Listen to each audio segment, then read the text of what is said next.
We'll go ahead and begin. I'd like to welcome each and every one of you to this evening's meeting. This is the second meeting of 2026 of the Board of Directors of City Hot Springs. We're up to getting some chillier weather and some inclement weather. I'm sure Bill will provide an update on that, but we're going to start with an invocation by Director Steve Trusty of District 6, and I'll lead the pledge. All rise. Let's pray. Lord, we thank you for loving us and providing for us. We thank you for the opportunity to serve you by serving the people of the City of Hot Springs. Give us wisdom and guidance and direction this evening. Let our actions not be for the good of just one or just a few, but for the good of all of our citizens. We're grateful that you've called us to serve, so may our actions and the decisions we make tonight be pleasing to you. We ask your hand be with us, keep us safe through this winter storm that's coming this week. And we just ask all these things in the name of Jesus. Amen. Amen. Please join me in the pledge. I pledge allegiance to the flag of the United States of America and to the republic for which it stands, one nation, under God, indivisible, with liberty and justice for all.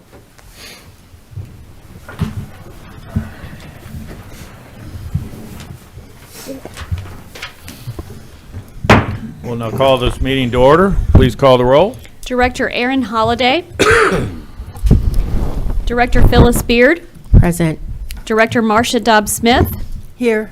Director Dudley Webb. Here. Director Karen Garcia. Here. Director Steve Trusty. Here. Director Aaron Holliday. Here. Mayor Pat McCabe. Here. This time we'll consider approval of the agenda. Are there any additions, deletions to the agenda, or items to be moved from the consent agenda to new business? Director Garcia. Thank you, Mayor. I move to move item 2 to the first item of new business. Second. Two resolutions R-26-14. Yes, sir. Okay. We got a motion and a second. All in favor signify by saying aye. Aye. Aye. Any opposed? No, it will entertain a motion to approve the consent or the agenda as amended. So move. Director Garcia, seconded by Director Trusty. All in favor signify by saying aye. Aye. Opposed, same sign. Agenda is adopted. This time we'll consider approval of the minutes. We had a specially held meeting on December 30th, 2025, and a regularly held meeting on January 6th, 2026. Are there additions, deletions, or corrections to those sets of minutes? Hearing none, I'll entertain a motion to approve. So moved. Director Webb, seconded by? Second. Director Dobbs-Smith. All in favor signify by saying aye. Aye. Aye. Opposed, same sign. Minutes are approved. Recognition of guests. You're all our special guests here today. Do directors have any additional guests they want to introduce? Hearing none, we'll move right on to the city manager's report. And Mr. Bill Burrow. Thank you, Mayor, members of the board. I want to start off with some new hires that we had. Keyshawn Ansley in our solid waste commercial driver position. Timothy Carter, a relief truck driver in solid waste. Sarah Shepard has joined us as our stormwater coordinator. And then Brenna Greger is our new utilities purchasing assistant. So I want to welcome all 4 of them on board into the city of Hot Springs. Make an announcement that Parks restroom will be closed due to low temperatures beginning at 5 p.m. Thursday, January the 26th until further notice. With inclement weather coming, we want to proactively shut those bathrooms down, and we'll open them just as soon as we can once we're able to thaw out after what's coming. Hot Springs Park and Recreation Department is accepting registrations for spring youth leagues until February the 27th, and for spring's men's slow pitch league until February the 20th. To register for either of those leagues, you can visit the city's website. The Hot Springs Police Department's overdose response team is preparing a special Valentine's Day initiative for women in the Hot Springs community who are working towards recovery. Through Operation Recovery, the department will provide gifts and essential items as a reminder that they are valued, supported, and not forgotten. All donations, large or small, will be accepted and used as part of the program. In our fire department, we had several that received their helmet and shield. On January 13th and 14th, the Hot Springs Fire Department held helmet ceremonies for Alberto Barrera, Hunter Fant, Alex Martini, and Robert Pinter. And on January the 22nd, Ross Nitch will have his shield ceremony. It's a very, very long process for our new firefighters to go from what we call the yellow helmet, where when they're on a fire or when training, they're easily identified as being new, rookies, if you will. As they go through training over several months, they will graduate into having their helmet ceremony and receiving the black helmet and the shield on the front of that helmet. So want to acknowledge all of those and wish them congratulations on their helmet ceremonies and graduating into a full firefighter. Director Trusty, I think you were there for the last ceremony. On January, to improve navigation, we've added quick line link buttons to our homepage. So if you go to the city's new website, you'll see some big changes. It'll direct users to the most frequently used sections of the website. We're really hoping that the new layout creates a more user-friendly experience for our visitors and community members seeking information about the city of Hot Springs. I'm really impressed with the new one. If you hadn't had a chance to go there, please go to our city's website and check it out. The mayor mentioned inclement weather. I was on a call today at 2:30 with the National Weather Service Little Rock as well as the Arkansas Department of Emergency Management. There is a very high probability that we'll receive inclement weather beginning Friday afternoon. They still think that the roads will be fine Friday evening as temperatures are still going to be high enough that it shouldn't affect travel. However, Saturday, Sunday, and Monday are going to be some really, really tough travel days.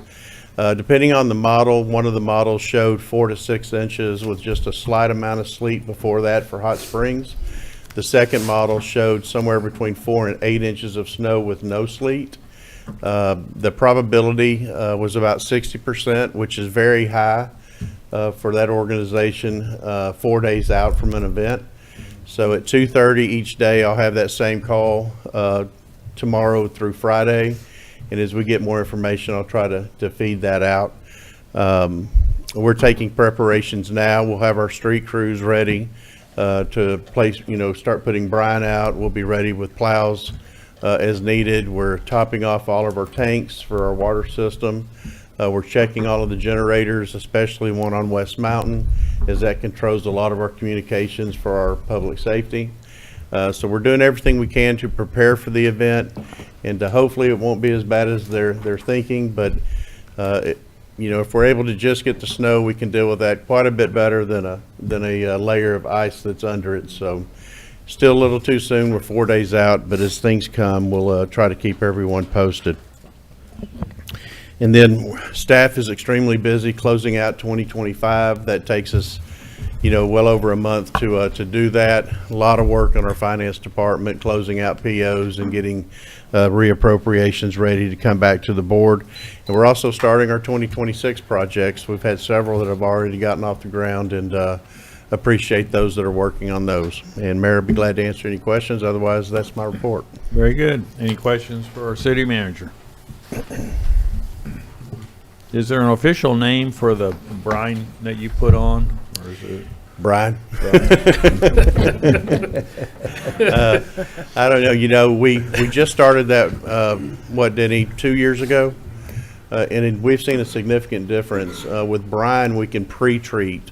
Prior to that, we were only using basically salt and sand, and that's post-event. And with brine, we can pre-treat it. It actually engages once something starts falling. So we're pleased to outfit, what have we got, 3 trucks now?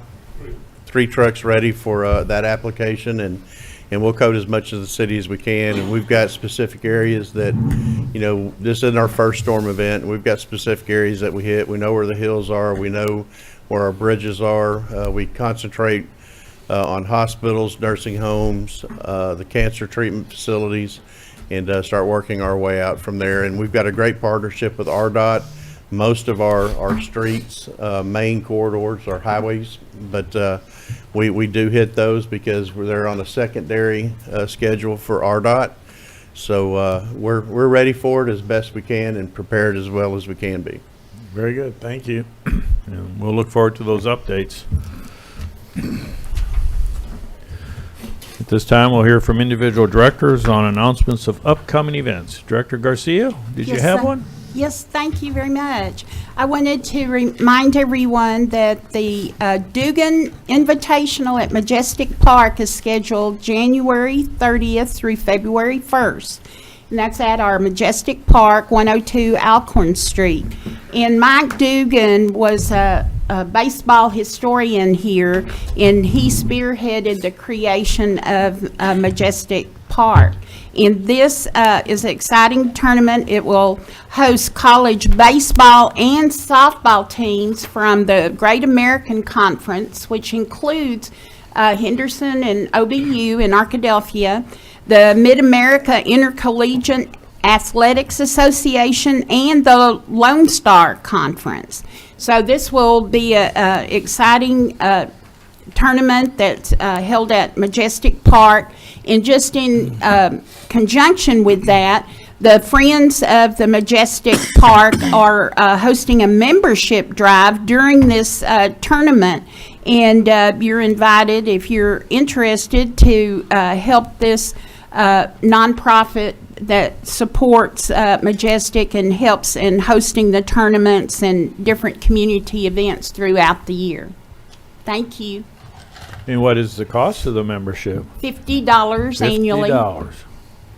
And you'll get, if you choose to, then you also will have a free admission and snacks. Yep, very good. You took my thunder. That's all right. Any other announcements of Director Dobbs Smith?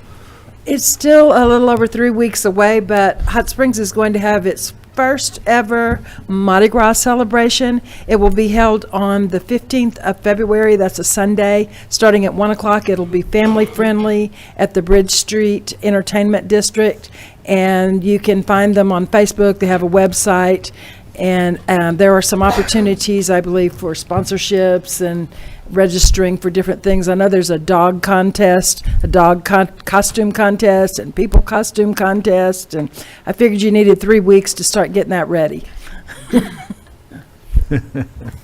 King cake. Very Yeah. nice, thank you. And the green asphalt will work for you? Yeah. It's gonna do good? It's not me. I have nothing to do with it, but I am excited. Very nice. Director Webb? Thank you, Mayor. I want to just give everybody a reminder. I did make this upcoming event announcement at the previous board meeting, but coming up January 29th, that's a Thursday, 5:30 p.m. will be a District 4 and community-wide town hall.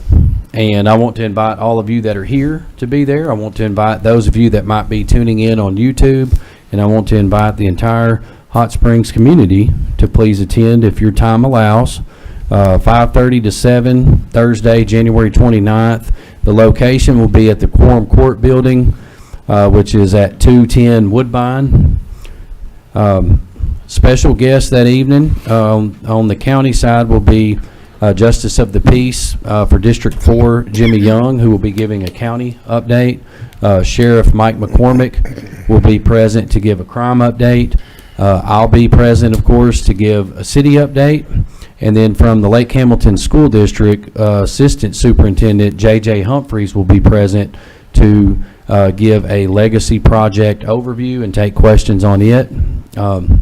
Again, January 29th at 5:30, there's going to be free food. Lots of fellowship available, a lot of time for question and answers.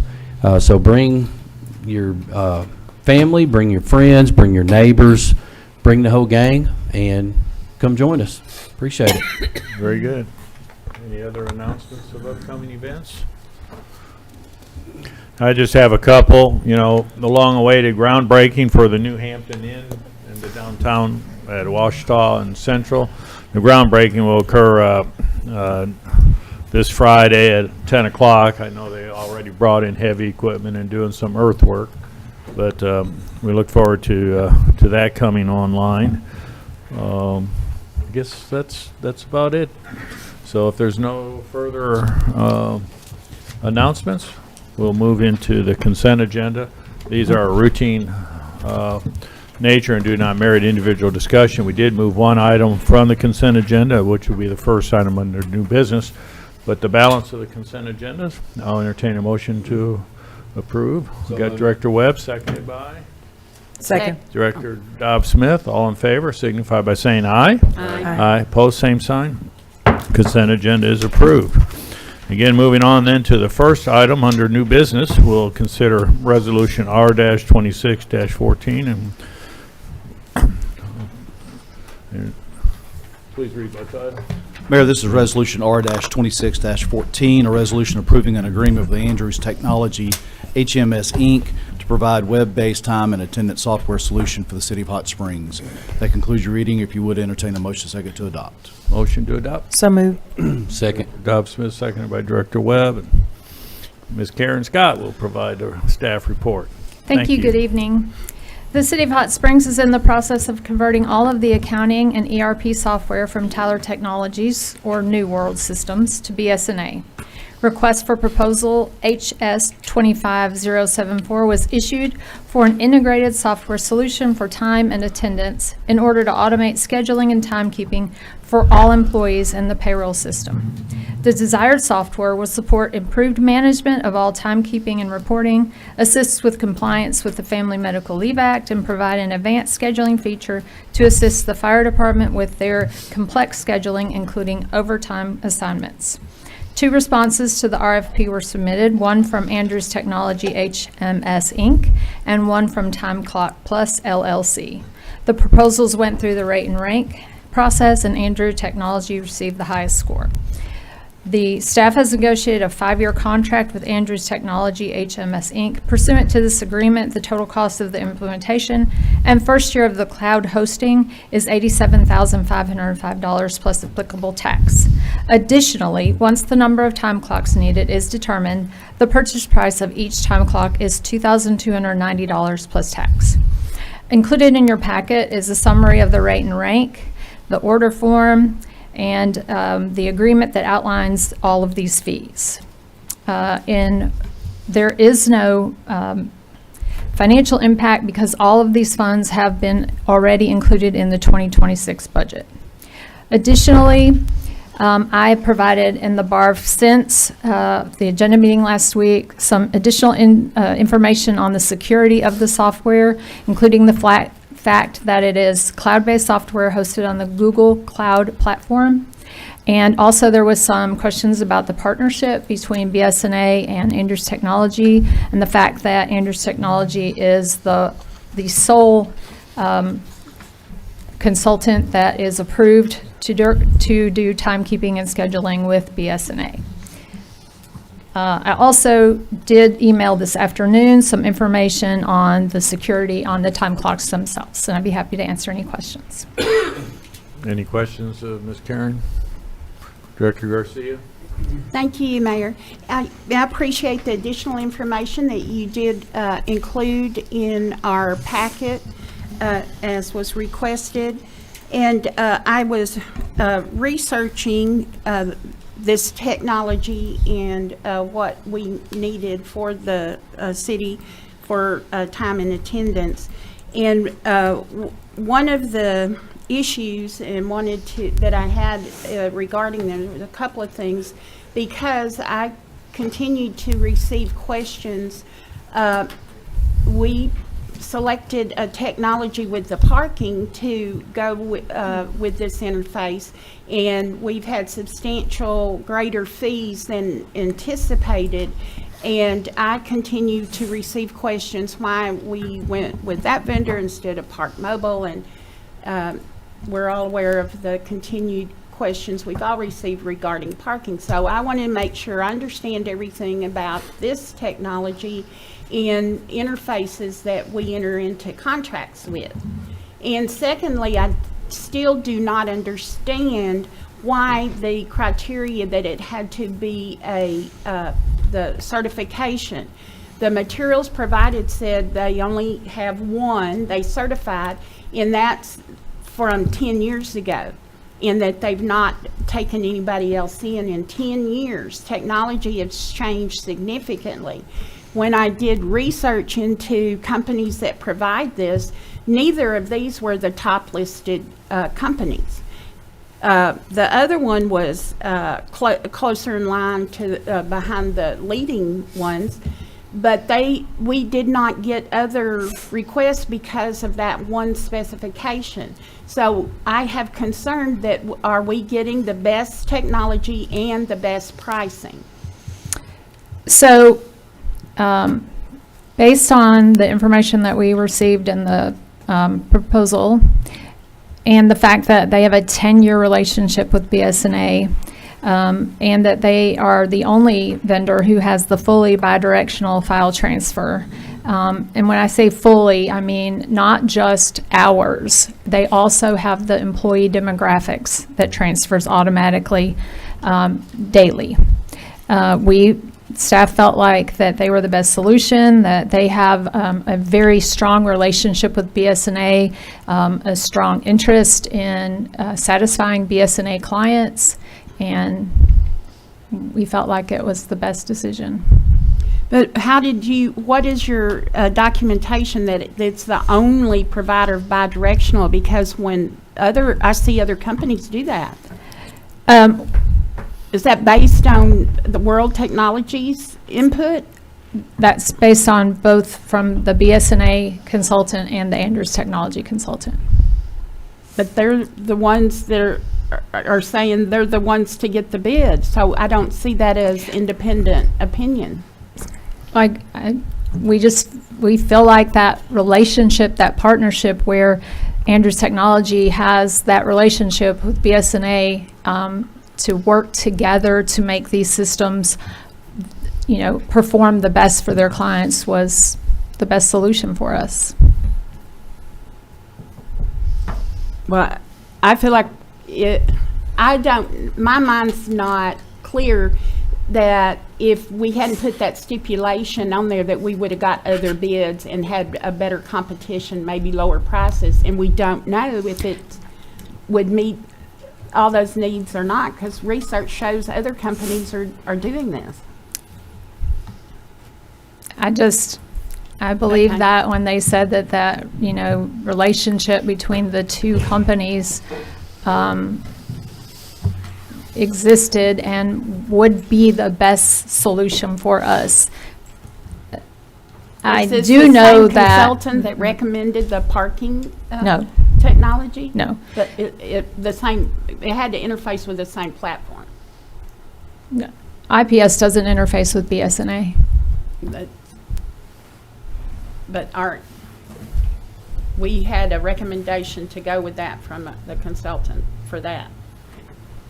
You see my dilemma? It's like, I trusted that. Now I don't know if we're getting the best or not. I do know that the other responding vendor is who the county contracted with, and for a year and a half, there's been work to make that integration perform as promised, and it has not happened yet. Well, I'm not saying that they're the best one. I'm saying we limited it to not find out if we had the best one or not. That's a concern. But I think part of that, if I could, when we made the decision to go to BSNA, we wanted to make sure that whatever platforms we were bringing back into the city were compatible with that one platform. We've had issues where we have a platform for finance, a platform for, several different things, and they just don't communicate. They don't integrate well. So that was one of the things that Karen and I talked about from the beginning when we started talking about time clocks and whether we should or shouldn't have time clocks. And it kind of goes back to, we've got 675 positions, typically have about 650 employees that are on staff, and there's somebody manually keying every one of those time cards every pay period. So we felt like it was best to go to an automated, integrated time clock system, and we wanted to make sure whichever one we chose is one that was compatible with BSNA, and I think that's what led us down to, let's make sure we put something in here. And when we found out the BSNA said, hey, we've only certified this one company because we've worked with them for 10 years, and the others, I think, could get there if they could meet the certifications that BSNA need. So those conversations were taking place with staff as we moved into this process. Then when we learned from our IS director that's also manages the county's IS and the issues that they were having over the last year and a half, we were like, we really need to make sure we're integrated when we start this from the beginning. I don't think you can compare it to the parking. I do understand that analogy, but this is totally different. And as far as Park Mobile, we had another communication with them today. We will be bringing Park Mobile on. It'll integrate with IPS, and it'll be seamless to the users. So that's something that we'll be bringing out very soon, or bring to the board for your approval. I appreciate that input, and I definitely agree in the not having someone manually key. And I think that the technology that's available, that everyone, whether we need manual time clocks or access to a PC or even from their phone, with the technology that's available, it can be identified where they are when anyone is clocking in and out. That provides automatic integration as well. Understood. Director Dobbs-Smith? Do you feel like that there is a cost savings with having the time clock, as far as right now we're manually entering things? There's possibly errors when it's manual. You have multiple people. There's I'm sure there's a learning curve when someone takes over in a different department. It just seems to me that having it integrated would be a cost savings in the long run. You spend a little bit up front to get it where everything works together, but in the long run, I think it's probably going to save us money in accuracy and time spent. And Yes, 100%. okay, and then the other question was, the Park Mobile has come up many times, and everybody's looking to blame somebody for it. Between 1 to 10, what percentage did you spend on the selection of the parking provider? Like 1%, 10%? I wasn't 5%? involved in the selection Okay. of the parking That's provider. that. I didn't think you were, but I was just clarifying that you weren't the one that made the decision on that. It was committee or consultant or something, but not you. Well, Okay. we did an RFP just like this, but I wasn't in the rate and ranks process. All right. Thank you. Thank you. Any other comments, Director Webb? Thank you, Mayor. I thought you were part of the rate and rank. On parking, I was Oh, not. no, okay. Yeah, I'm coming back to what's on the agenda, Yeah, so, no. not parking, but, I absolutely was part of the rate and rank, yes, for the timekeeping okay. software. So I was just going to ask, just like for your clarification on a couple of the scores, you know, looking at the overall cut score out of 100, Andrews is 88, well, really 89 if you round up, and then time clock was all the way down to 29. What could you say that shows why there's so much gap in between? You know, almost 60 points. Honestly, It looked like for my capacity was real low. score, which is what I know about, Mhm. the fact that I knew that what they were promising, an automated file transfer process, was not attainable at this time, and that Andrews did have that. And the scope of work, what they detailed in their proposal, and again, the partnership that they have with BSNA. Okay. The partnership with BSNA, if we were just to pull that all the way out of this whole RFP, just in a hypothetical scenario, would that have had any impact on how you rate and ranked TCP and Andrews at all? Not me personally. Again, that I I just place a high value on the partnership and the working together, the two entities, I'm not a tech person, but those programmers and everything that make all of those things work together so that at the end of the day, somebody gets a paycheck was critical to me. Thank you. Any other questions? Thank you. Thank you. Anyone sign up to speak? No, sir, I didn't have a sign-up sheet Okay. out since it was consent. Discussion? Oh, that's right. Did anybody want us, this was on consent, so nobody had a chance to sign. Is there anybody in the audience that want to come and speak on this matter? Seeing none, we'll move on. Discussion amongst directors? Hearing none, please call the roll. Director Holliday. Aye. Beard. No. Dobbs Smith. Aye. Webb. No. Garcia. No. Trustee. Aye. Mayor McCabe. Aye. What's the vote total? The 4 4-3. In yes, favor? 3 no. Yeah. Resolution is adopted. Moving on to consider ordinance O-26-03. I entertain a motion and a second to suspend the rules and read by title. Director Webb, seconded by Director Trustee. I got a motion and a second to suspend the rules and read by title. All in favor signify by saying aye. Aye. Aye, opposed, same sign. Please read by title. Ordinance O-26-03, an ordinance accepting St. Nicholas Court as a Class A city street and for other purposes. That concludes your reading, Mayor. If you would entertain a motion second to adopt. Motion to adopt. So moved. Director Dobbs Smith, seconded by Second. Director Webb. And the staff member providing the report is Mr. Ron Seavright, Public Works Director. Welcome. I guess you're going to Good be evening. busy here in a few days. In a few days. The residents of St. Nicholas Court, located off of Shady Heights Road, have requested that this street be accepted by the city. This area was annexed to the corporate limits of the city of Hot Springs in 1969 and was rezoned in 1998 or 98 as part of the planning for the construction of this residential neighborhood. The street has been inspected and does not meet city street specifications. There's approximately $150,000 of repairs that need to be completed to include recompacting of a sewer trench, street repaving, drainage, and concrete repairs. This street runs from Shady Heights Road to the east. It's about 390 feet long, and it would include 40 feet of right-of-way. Any questions of Ron? I think we had a good report during the agenda meeting on this. Okay. Thank you. Anybody sign up? No, sir. Discussion amongst directors? Director? Trustee? Trustee, thank you. Thank you, Mayor.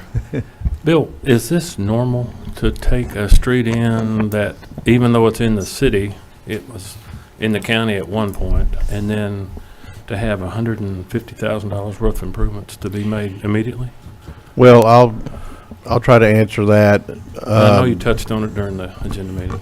Typically, we would not accept this street. However, this one's a little bit different than the others that we've looked at because it annexed in 1969, and then I believe it was 1998 Right. that it came in and got rezoned and began to be built. At that time, we should have inspected the street while it was being built. Obviously, if it's not holding up and that street doesn't have a good base, we should have found that when it was put in 98. The other issue is we have cut the street in front of every single house. We've replaced services or we've done some type of work there all the way down that street, which typically when we do those kind of things, we do come back and repave it. In our new specifications, if that was to happen in the city today, our utilities department would pave that whole street. Part of the big part of this repair is also the sewer line. The sewer line runs adjacent to one of the curbs and it's sunk. Sewer line we believe is fine. However, it's going to have to be dug out underneath and new bedding placed back in the pipe to keep it from sinking anymore once it gets repaved.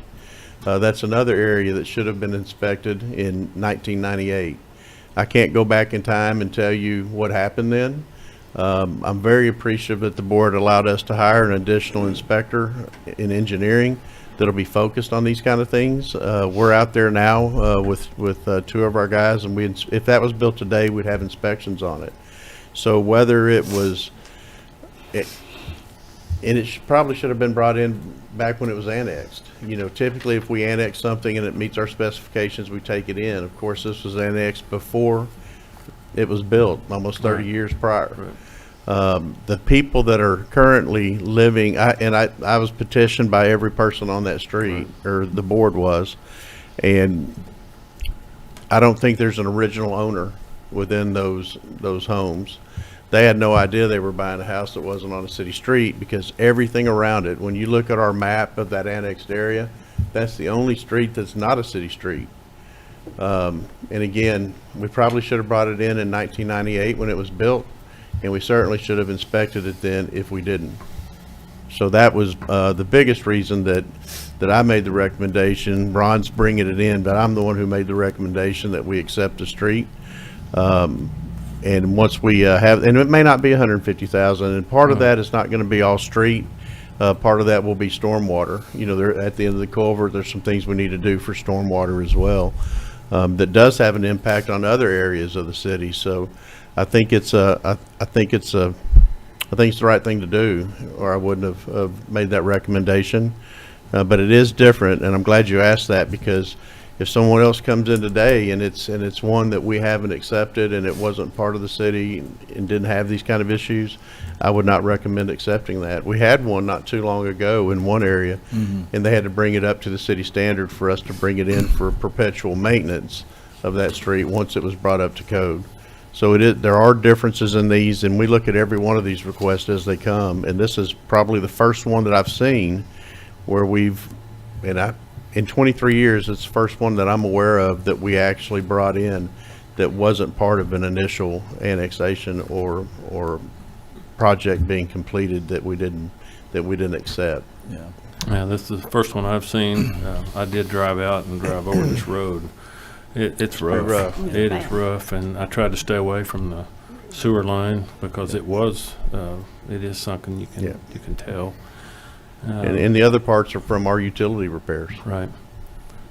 So we're not establishing a precedent by doing this. I mean, each one of these comes on its own merit, right? Correct.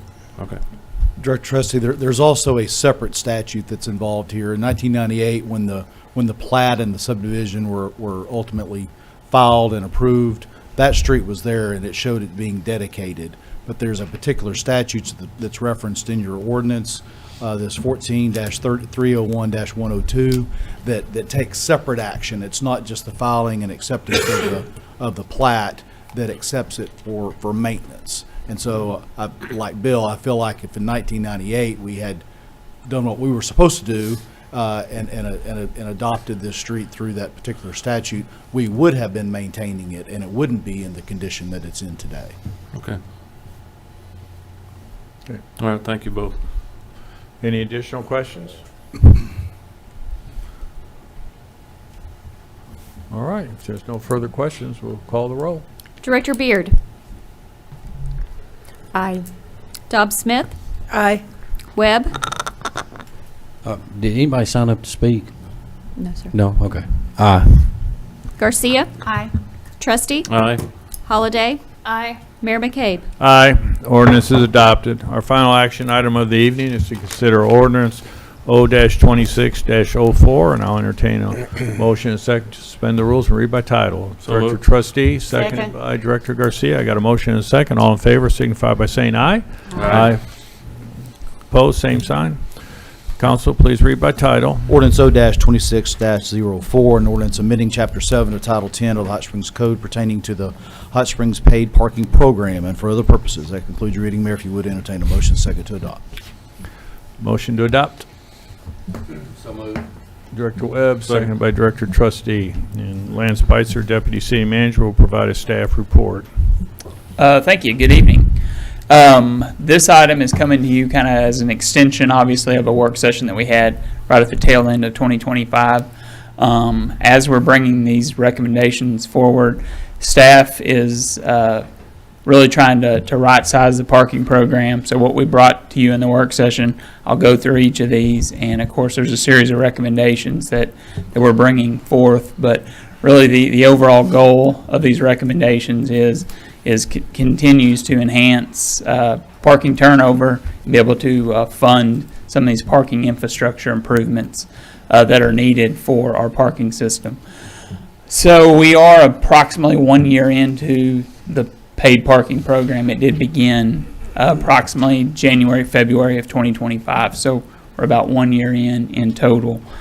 And really what we're talking about with some of these key updates, setting the employee and resident permit rates, an overall simplified rate structure, the expansion of the priority zone, and the broader eligibility for employee permits. I think I did send out to you all a real brief 4-question survey that was sent to the downtown employer business permits, and I think that was an email to you all, and we can certainly discuss that if you all wish. So I guess I'll start at the beginning, is dealing with those employee and resident permit rates.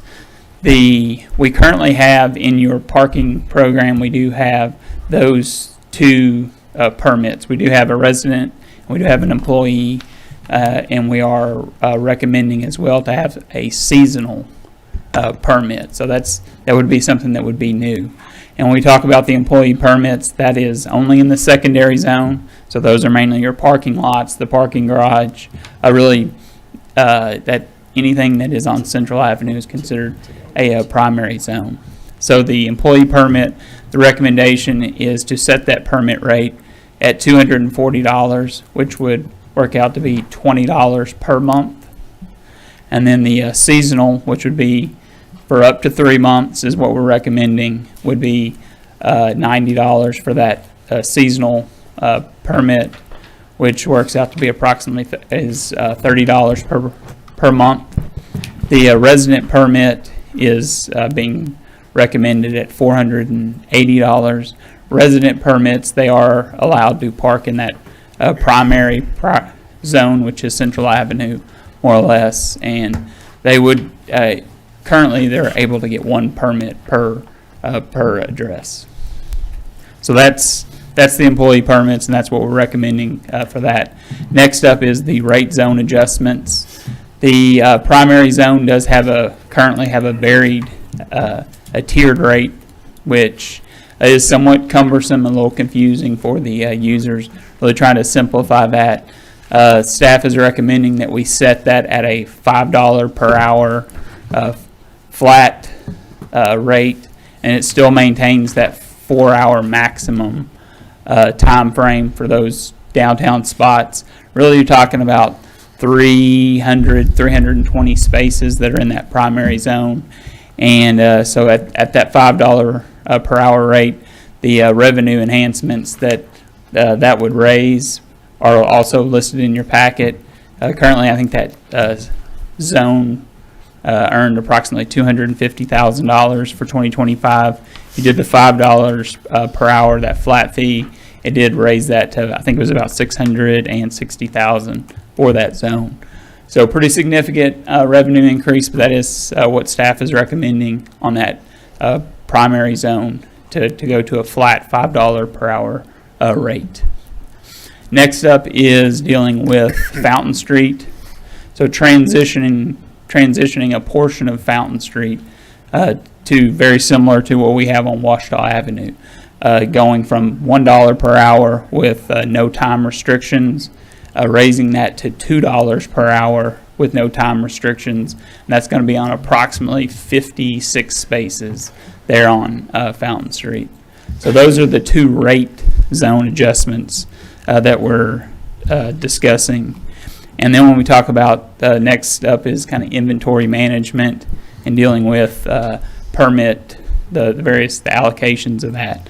So Exchange Street parking deck, what we're talking about there is to limit the employee permit holders where they're able to park on the way the decks are worked. They're split decks, so this would be from deck 3A and above would be employees would be able to park on those particular decks. And then anything below that would be reserved for non-employee permit holders, so essentially regular visitors to our downtown area.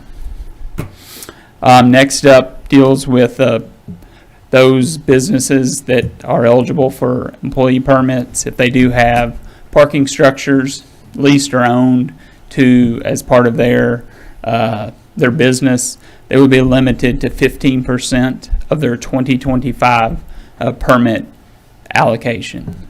So that would vary, and that's something that we would have to work through on the permit application side, that we would need to deal with that. But that's the board's direction. And the next up deals with the geographic area where employees are eligible for those employee permits. In essence, that ties in more or less the entire parking area. I think previously the board, it had been somewhat restricted to those areas on Central Avenue that essentially do not necessarily have an alleyway, a back door, if you will.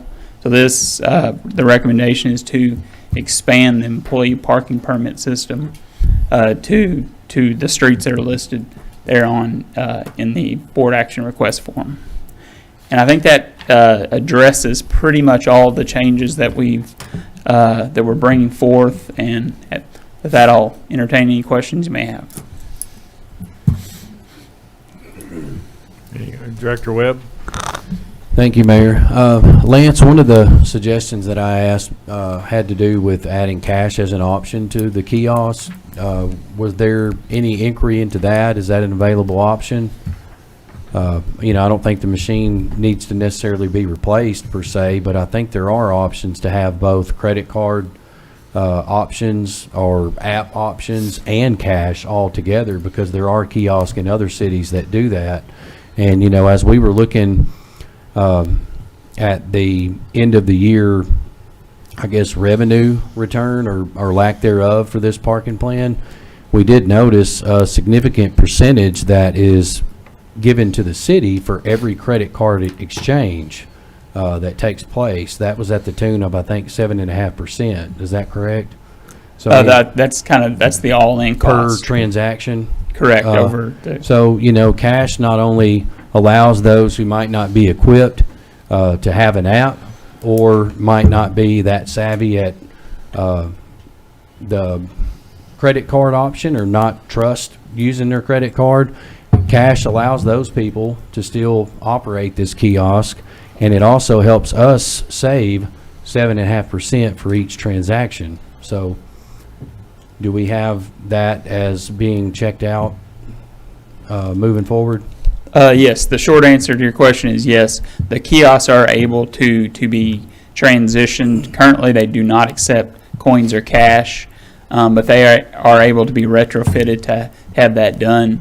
And of course, there's some other things that would need to be done for those machines that do take money. We need to outfit the parking truck with a lift gate, and we'd have to get the various. I think they're almost like a coin collector, so that we're able to do those bank drops and things like that.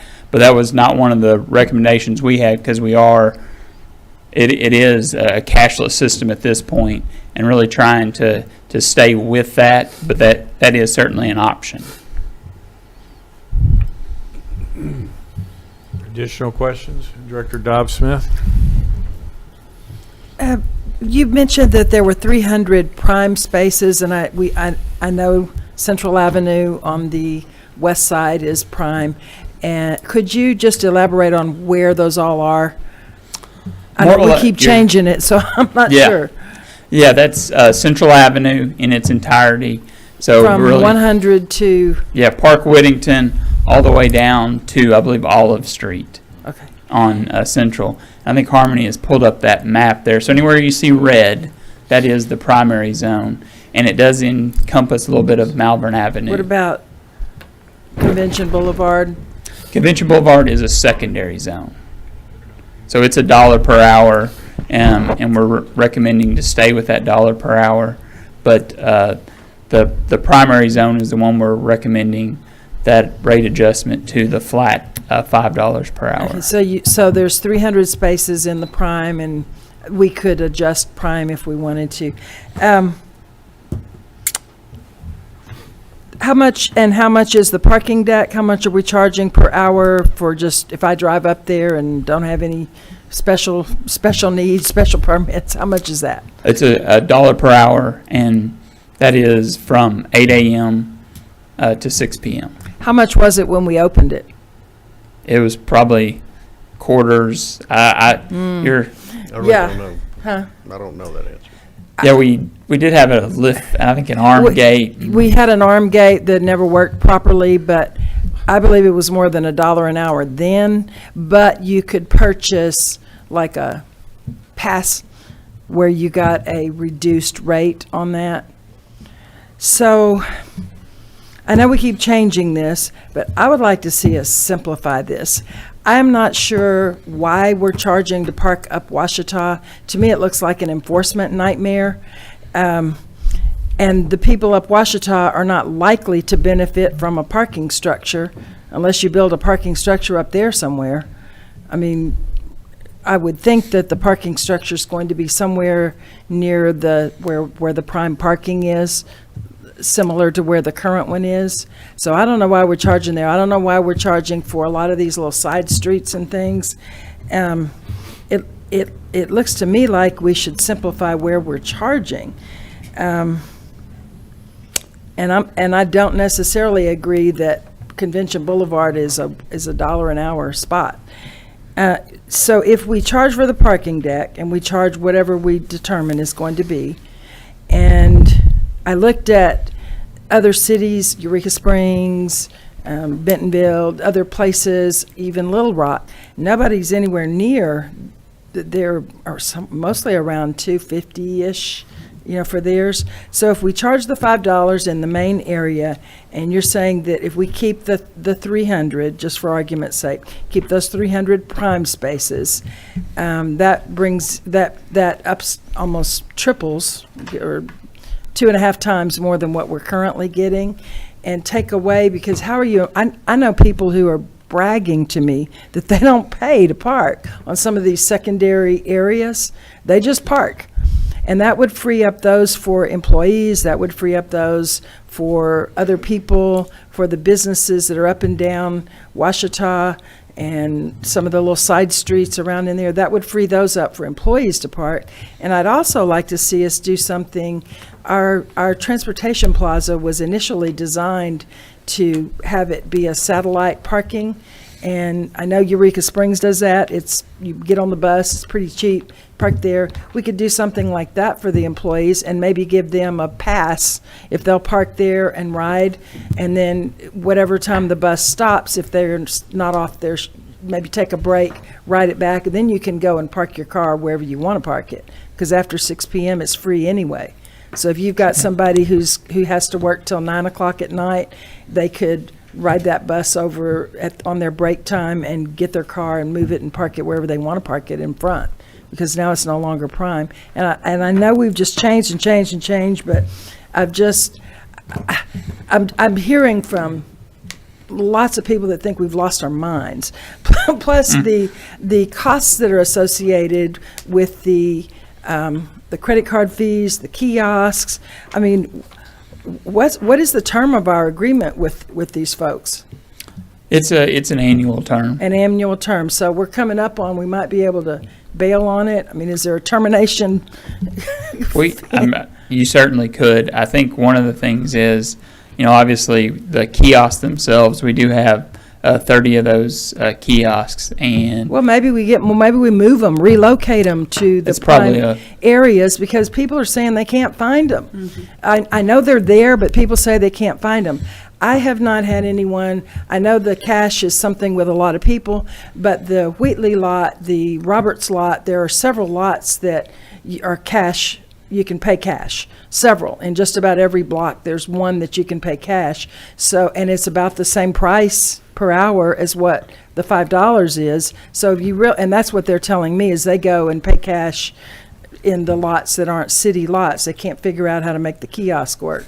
So I mean, I'm just telling you what I hear. What was the other thing? Oh, and we also have a lot of sightseeing, taxi, other sorts of parking. I mean, I counted, just looking, I counted 10, and you're talking about $50 a day with those 10 spots, right? Each one of them, so 50 times 10, that's $500 per day on those. On the taxi ones, people call Ubers now. I don't think we need a stand where they stand. Some of the others are sightseeing, and I don't know of another business downtown. I see some business owners here, and I bet you they would love to have a parking spot that was labeled, the Soapery. I'm sure they would love to have a designated parking spot, but a business is a business, and businesses should provide a place for their business to be. And I don't know what all those entail. And we got the pedicab, and we got several things that park downtown, but those are very valuable spots. We need at least one loading zone per block, and if we have more loading zones and less, and don't be charging for some of these side lots, I think that might make more sense. We'd have less costs involved. The enforcement, I mean, if you got to have an officer go all the way up Washita, all the way, I mean, it goes almost to, what does it go, all the way to Grand? Yep. Yeah, I mean, who goes up there? And it's just kind of like, nobody's gonna, nobody's paying up there, I don't think. So, just some thoughts. I will say we are looking at the kiosk locations. We are able to tell which ones are being used and essentially their performance. So we certainly wouldn't want to keep a lower performing one where we have quite a bit more activity. And Washita, as I explained in the work session, is our lowest performing zone. So those are things that we are looking at. But now as far as those transportation permits, the city clerk is looking into revamping that transportation code because it does need quite a bit of updating and review. So that is something that is certainly being looked at and discussed, and it'll be something that and I'm not picking on you. I know you have worked very hard. And we knew that this was fluid. We knew this would be changing. But we've got a year under our belt now, and we keep making all of these different exceptions and customizing. And that's one of the reasons we're having trouble with the software. That's one of the reasons people can't understand it. It's too confusing. Keep it simple. Yeah. Do we have other comments, Director Garcia? Thank you, Mayor. On the survey, that information you sent us, I just had some questions, clarification, and some of it may be my eyesight because I couldn't differentiate. There are two shades of blue on some of these response questions. So on the, the first one was the number of employees, that I could tell that, and then it had what monthly permit price would be most sustainable for your staff, and there's one blue that's 40.6%, and the other blues I'm not sure, but which blue answer in the key does that 40.6 align to? It corresponds with the $25 to $35 per month. Okay. So the reason there's the various colors, there were a lot of, we did offer an other comment, so there were quite a few other comments. The distinction on the colors. Okay, and then the next one was on which price point did you feel is fair for seasonal pass or reduced rate permit? And there was one blue that was 43.8%. And which one did that? There's two blues in the answer key, but I wanted to make sure I understood which one was which. Yeah, 43.8 corresponds with the $15 to $25 per month. Okay, thank you. And then the other one was employer verified system, but it was over 59% want to be able to buy permits in bulk and distribute them. That was from the employers, right? Correct. Okay, thank you very much. Additional questions? Director Holliday?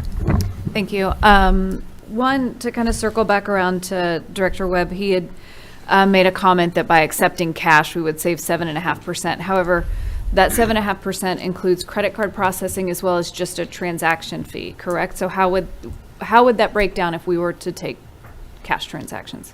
At the kiosk itself, you would not have a credit card processing fee like a merchant hosting fee, but you still would have some fees associated with the kiosk that would be the same whether you took cash or whether you took credit.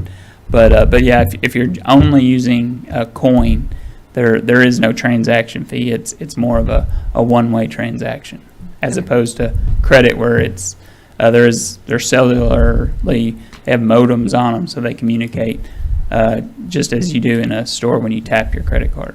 Right, okay, because you just had made the comment about it being all in, so I wasn't sure which transaction fees would still apply to the cash. So that was just kind of out of curiosity. To be clear, I'm not advocating for cash.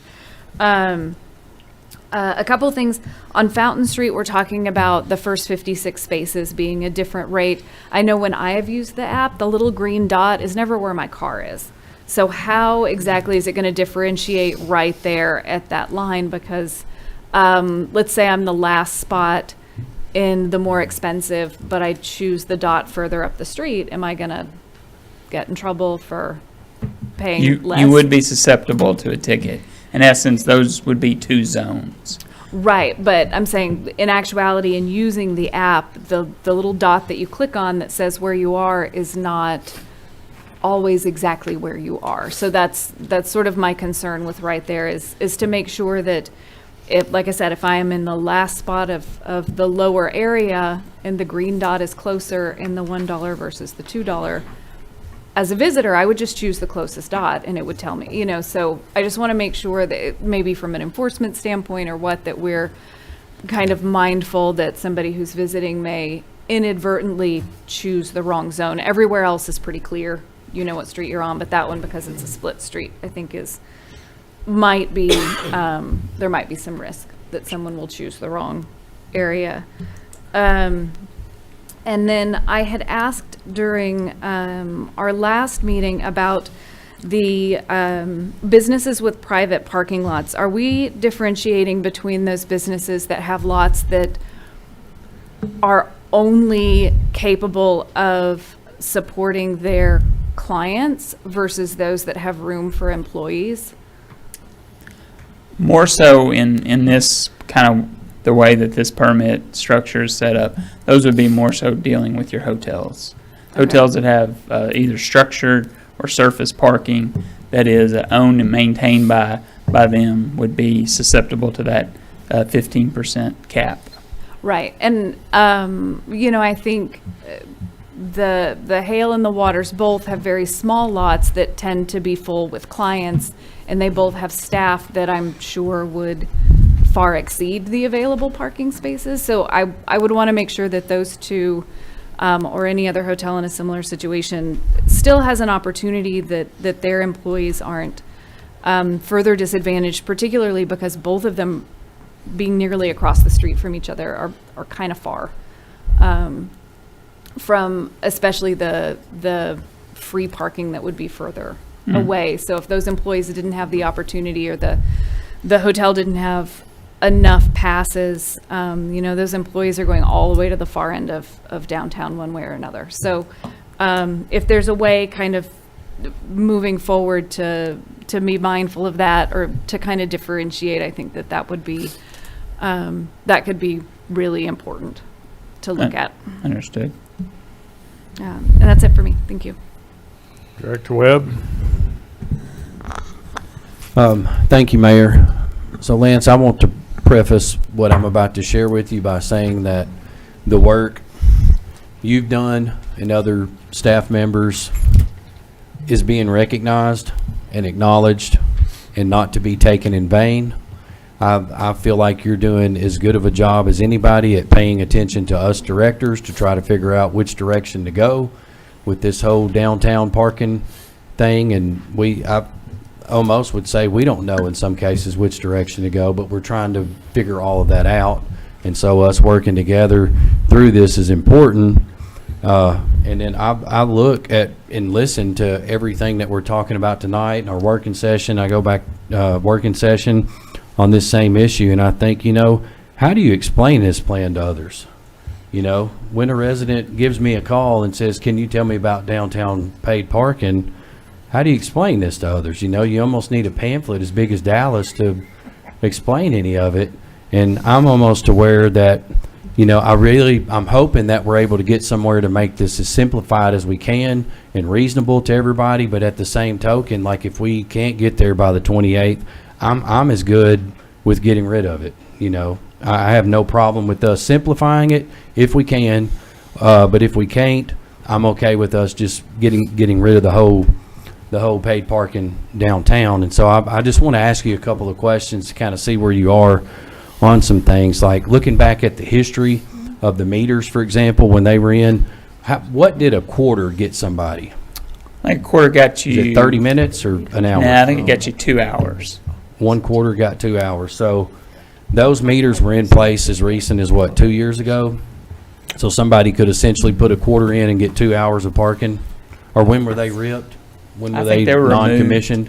Yeah, I mean, they were removed About as we began the paid parking. So we've now gone, where a quarter could get somebody 2 hours, we've gone to where in some cases now that's $1 for 1 hour. And then we're looking at doing $5 for 1 hour versus when a quarter got somebody 2 hours. That is a huge jump. And I've done some history and looked at even major cities such as New York and Chicago, and DC, and we're nowhere of that capacity, but they have spots that range anywhere between $2 and $5 too. And they're major cities, nowhere near a beautiful destination town like we are here in Hot Springs. So I want to ask your thought on making this simplified by just having all of Central for $2 and every other spot $1.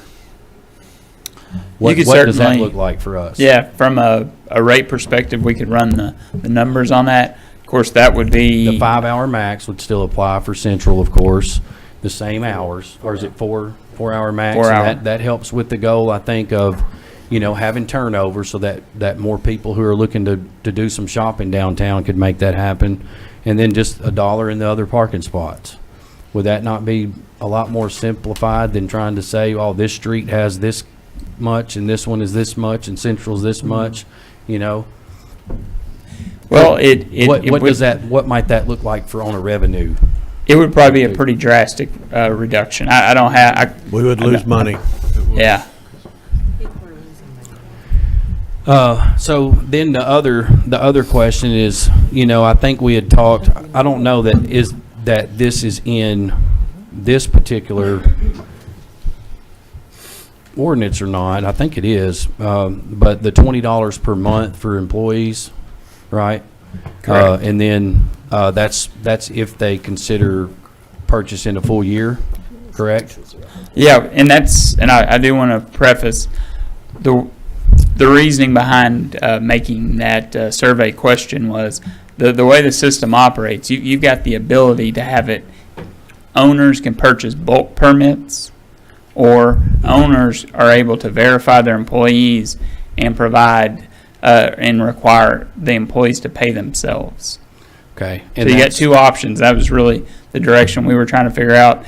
Do employers want to be the one to essentially manage their employee permits themselves and allocate those out, or do they want to only verify that the person works there and then push that burden onto the employees? So they would receive that employee discount, but it's up to the employee to go get the pass. Correct. And that survey, that was 59% of downtown employers that said they want that way, right?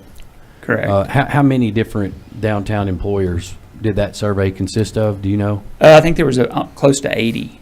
80? So we had a Would it be- 40% response rate, so that's by no means, So about 35 yeah. got back to you? Okay. Yeah, 32. She's right. is right. Does this ditch the whole $30 per month if instead of a year they go with 90 days? If they go with 90 days, that was our effort to try to realize the seasonal employees and also recognize that those full-time, constantly working downtown employees, and to provide a reduced permit to those full-time employees, but offer something for those seasonal employees at that $30 per month rate. Same process. They can, Right. the employer can pay the bulk permit price, or they're able to do that. Well, the question I have is could we not just do month to month? What is the big advantage for having it lock in a year and doing 20 per month, and then if you don't lock in a year, we're going to charge you an additional $10 a month if you just do 90 days. I look at that and think, man, these businesses pay enough in taxes, you know? And in some cases, I think we mentioned at the work session that there very well, you know, could be some turnover. There are seasonal workers that come in as employees. Sticking another $10 a month just because they want to do 90 days instead of a year, that just doesn't sit right with me. I think what would sit right is just keeping it $20 per month and rolling it month to month. Now, if anybody felt like, you know, hey, I'm secure in where I am, I know I'll be here for a year, and if not, hey, I've got no problem, you know, completing my obligation. I'm going to do 12 months or I'm going to do 11 months, but I think month to month for downtown at $20 per month is a lot more simplified than tacking on another $10 for those who don't want to commit a year. Could that be? And that's fair enough. That was really from a staff recommendation. That was coming up with that employee permit price and then a seasonal price. Really to kind of the cheaper by the dozen mindset, if you will. I appreciate you. Thank you. That's all I have, Mayor. Thanks. Thank you. Additional comments? I have Director one. Dobb Smith? So, what department will be tracking and billing and taking care of all of these employee parking and customized? Well, this one's paying $30 and this one's paying this. What department handles that? Are The we gonna have- department itself, it is done mainly in traffic services, but the finance department as well is heavily involved in it. So it sounds like a lot of work on our part and on to get a little bit of money. Why can't we just do away with the employee things, do away with the, just keep it simple, just the main areas, make the parking deck $1 or whatever you want to make that, maybe there may be, the city does have a couple of lots that we were already charging for anyway, make those like that, and then everything else is free. And you can park wherever you were parking before. I mean, how many people go to the parking deck and ride around, you know, you're trying to figure out, and then you're supposed to be saying, well, they got to park on the top. Who's going to go in there and enforce that? It sounds like a lot of manpower and woman power and payroll and trouble to try to get $1. I mean, you're talking about $10 a day. I mean, I'm sure our officers that have to go do that, they're making more than $10. That doesn't seem, I mean, the parking deck, if you park the whole 10 hours, you're going to pay $10. That's how long we're charging. So if you're running late for work and you can't find a parking space, maybe you're going to have to pay a little while. Maybe you're going to have to wait and move. I don't know. But I just hate to see us get into business and try to be charging for all of these different varied rates and programs, and keep it simple. Charge for the main areas, charge the $5 or whatever you determine, and then for our parking lots that we're currently charging for anyway. And the parking deck has to have a fee. It was intended to be a fee. There's an elevator, there's maintenance, there's security, there's lighting. The parking deck is almost premium area, but it's something that there is a cost associated with it, and it was never intended to be free. We just didn't charge for it for a while. And the whole reason we started this, one was to possibly build a parking deck, but the other was to free up the spaces in front of the businesses. And if we can free up some spaces and get a couple of loading zones and stop trying to enforce all these back streets and side streets and other places, I think we'll be better off. We're going to shoot ourselves in the foot if we're charging for $1 for something that we may or may not get the dollar. But I will say, like, from, you know, the overall goal when we kind of started this obviously was to fund for parking infrastructure, if that's, you know, if that's inventory by way of building some type of parking structure, but also to have the fund itself not be beholden to the general fund transfer. But you said if the 300 prime spaces would generate, your extrapolating or trying to figure out how much based on the rate that they park, $660,000. So it might take longer to get that parking deck, but eventually we might get it.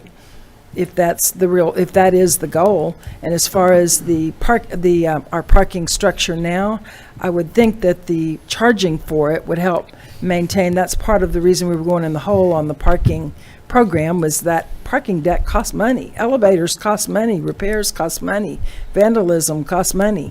And you have to have some sort of a fee there. It was always intended to be that. It was never intended to be free. And if we build another one, you'll have to charge for that one too. So, just a thought. Yeah, I do want to say that really the way the parking system is set up, it is relatively automated. So we're talking about permits and things like that.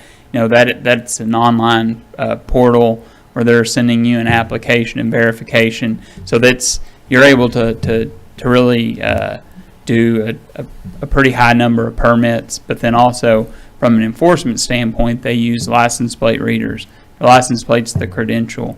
So there's license plate readers in the parking garage, there's handhelds, then there's a patrol unit that has the LPRs on them as well.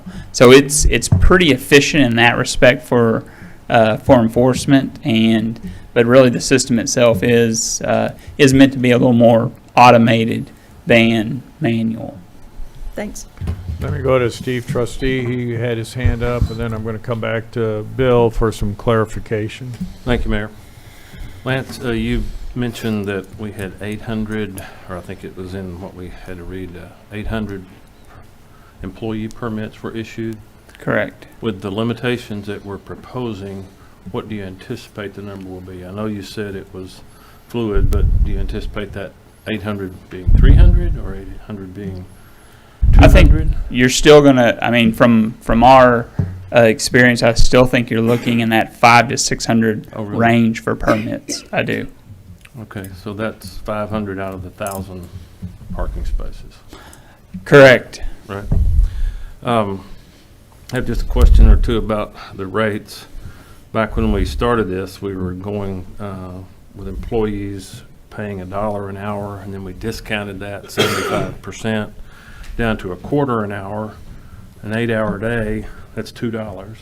If they work Monday through Friday, if they work 20 days a week, that's $40 they would have been paying under the old one. This one, we're talking about a $20 permit. So we cut what they were going to pay in half. We've gone from 40 to 20. I like the $240 per year, a commitment. My thoughts were a couple of different things. That rate that's $5 an hour proposed. Right now we're charging $2 for the first, $2 for the second, $4 for the third, and $8 for the fourth. That's Correct. $16. If we took it to $4 an hour, that's not an increase.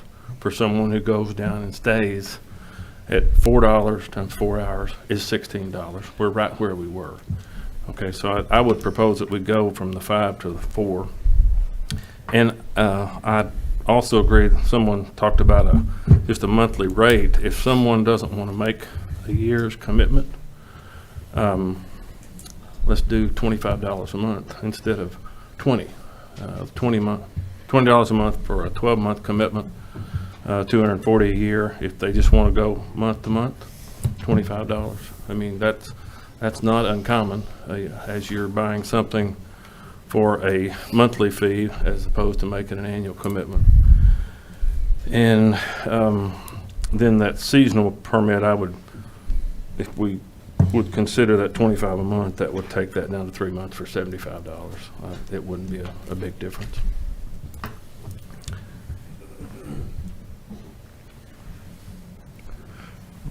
Any further comments, that's all I Director? have. Thank you. And Bill, you have some clarification or comments? Well, I just wanted to, and we've touched on it. The whole reason we're here is to build an additional parking structure. I just want to remind that the #1 complaint we received 3 years ago and years before, not enough parking downtown. As we all know, I think this is the 5th study that we've had on parking that we have tried to implement. The other 4 over the past 40 years were never implemented. We're very unique with the mountain and the national park on both sides of Central. When we talk to these other parking providers, they almost don't know what to do with it. And so when we started, we made a lot of changes because we were trying to accommodate really everything we heard. IPS has been more difficult to implement than we initially realized. We went primarily with them because the U of A was going to roll that same process, that same technology out. They have gone with a different technology since that time. I'm excited to bring Park Mobile in, and there's Park Mobile downtown. There's a couple of Park Mobile lots that are $8 an hour. There's one on the Regions, old Regions property at $6.45 an hour. So there is Park Mobile options in the downtown area. They're just not as low as what we've been charging. And it's not that our system is not making money. We have more expenses than we had planned on. And we've got to start looking at how we can reduce those, and whether that's moving out of the IPS system and looking at a different system. Punting, as Director Webb had mentioned. We're going to go back to hearing that same thing. There's not enough parking downtown, but it's free if we went that route. I think Park Mobile is a good solution, and it is integrated into IPS. However, the fees don't change. We still have those IPS fees with those transactions. So that study we still need to look at that, but I do think we need to bring it in just for convenience. We did talk about cash, Director Webb, and if we institute cash, we have additional expenses that are come with that from an employee standpoint. I've talked to our police chief, and he feels like, there's going to be susceptible to being torn up, broken into. We have talked to other cities. I think Fayetteville. Didn't Fayetteville take cash? Aren't they the ones we talked to? And they weren't really having a problem with people breaking into them. Ours are in a little more remote locations, I'd say.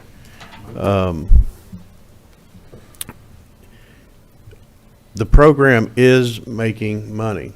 It's not making enough money to pay off the depreciation that hits it. And that's something that we've had for years before we went to a parking system. It's about $150,000, $160,000 a year on depreciation to our existing parking deck. And it worked a lot like those grants that we get for the airport. We recognize all of those grant funds up front, and then we depreciate it over several years. So parking, even when it was free, was still $160,000, $170,000 burden to the general fund. So we've had to overcome some of that in trying to get to the point of bringing in the fees. The Walker study, they anticipated $1.5 million, but it was much different on what they recommended than what we ended up with at the end of the day. So from staff standpoint, we're still trying to work through a program that we still got the goal of what the board originally intended was to build a parking deck. And so in looking at that, we're trying to come up with fees, Washita Avenue, anywhere that we can charge, we're trying to generate revenue. I mean, that's what our intent is, to take that revenue and build another parking deck to add parking in our downtown area. It's been hard over the past 2 years for this board, for staff, for those that are using the system. I think there's a lot to think about as we look at that. Is that still a goal that we're willing to chase? Staff is certainly willing to continue that, but I know it's been tough, and that's probably why it's never been implemented over the past 45 years that we've been studying this problem. That's really all I got, Mayor. No, you kind of bring us back to why we're discussing this, and the need for more parking, and that's a great problem to have. I've got a few comments, and I appreciate Director Holliday's comments. I did call some of the people downtown, a few of the employers downtown. I didn't talk to the Waters, but you're right, I'm right across the street from them. They lease us some parking from the Bridges family, and they have 62 hotel rooms, and there's not really 62 spots in there. If there are, because they park in the between the rows of cars when they go move on after Derby. They're taking a whole key box over there and shuffling cars around to get one out. It's like a Rubik's Cube. There is no parking for employees at where the Waters. The parking that Hotel Hale has is 11 spots. There's 9 hotel rooms, and we do have families that come from different directions and bring 2 vehicles, sometimes 3, and so we try to accommodate. And we're a quarter of a mile away from the front door of the hotel, so it's not convenient per se for anybody, but we run the cars. I talked to the Qualpah. They have 45 employees. Of course, their employees are pretty much, Monday. I think they're closed one day of the week. They're 6 days a week, and they get there about 7 o'clock, and probably leave around 5:30. So they're concentrated. The hotels are 24/7. And there again, as we talked about, some are just part-time. I've got 2 different people that work nights, and there's a little rollover from 8 to 9, and some of them will be off at 9, some will be off at 8, depending on what day of the week they work. So some can get to their car before parking fees are initiated, and somebody else might pay for one hour. The hospitality employees, if the employers want to manage it, they can. I'm not the most tech savvy, and I was able to get a few of them in, but that would just take a little more practice. But and I'm no different than some of the people here in the room. And those who are not, you bring somebody on and they get their first paycheck, they're gone.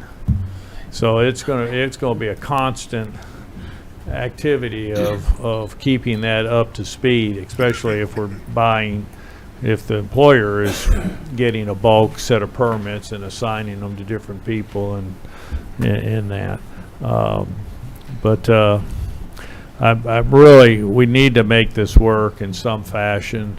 We can't go back to free parking on Central. If you do that, every employee downtown will be parking on Central Avenue. Again, on Sunday, there's no cost on Sunday, and there are employees who show up at 8 o'clock and they don't leave 8 a.m. and they don't leave till 8 p.m.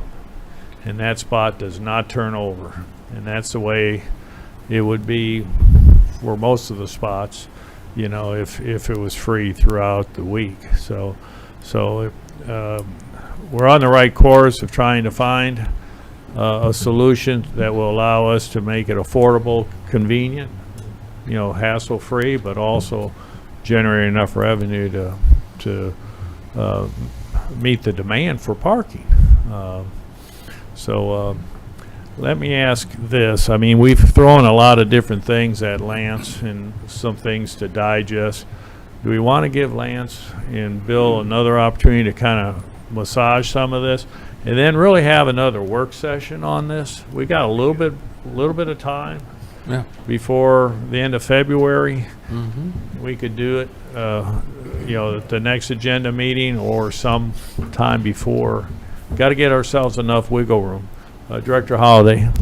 Yes, I'm in favor of that. However, I know we do have some people in the audience Correct. who came to speak, so I think their input may inform. I just want to make sure that they're heard. I as well. appreciate that.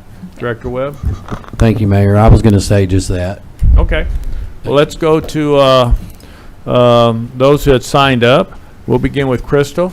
Crystal Harvey, please come forward, restate your name, address, and district, please. Hello, I'm Crystal Harvey, and the address is 111 Washita.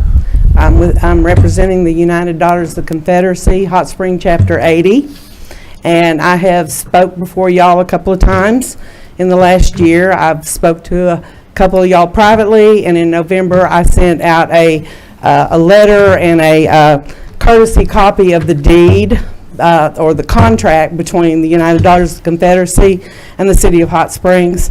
I only heard from one person that was kind and considerate enough to respond to my request for consideration.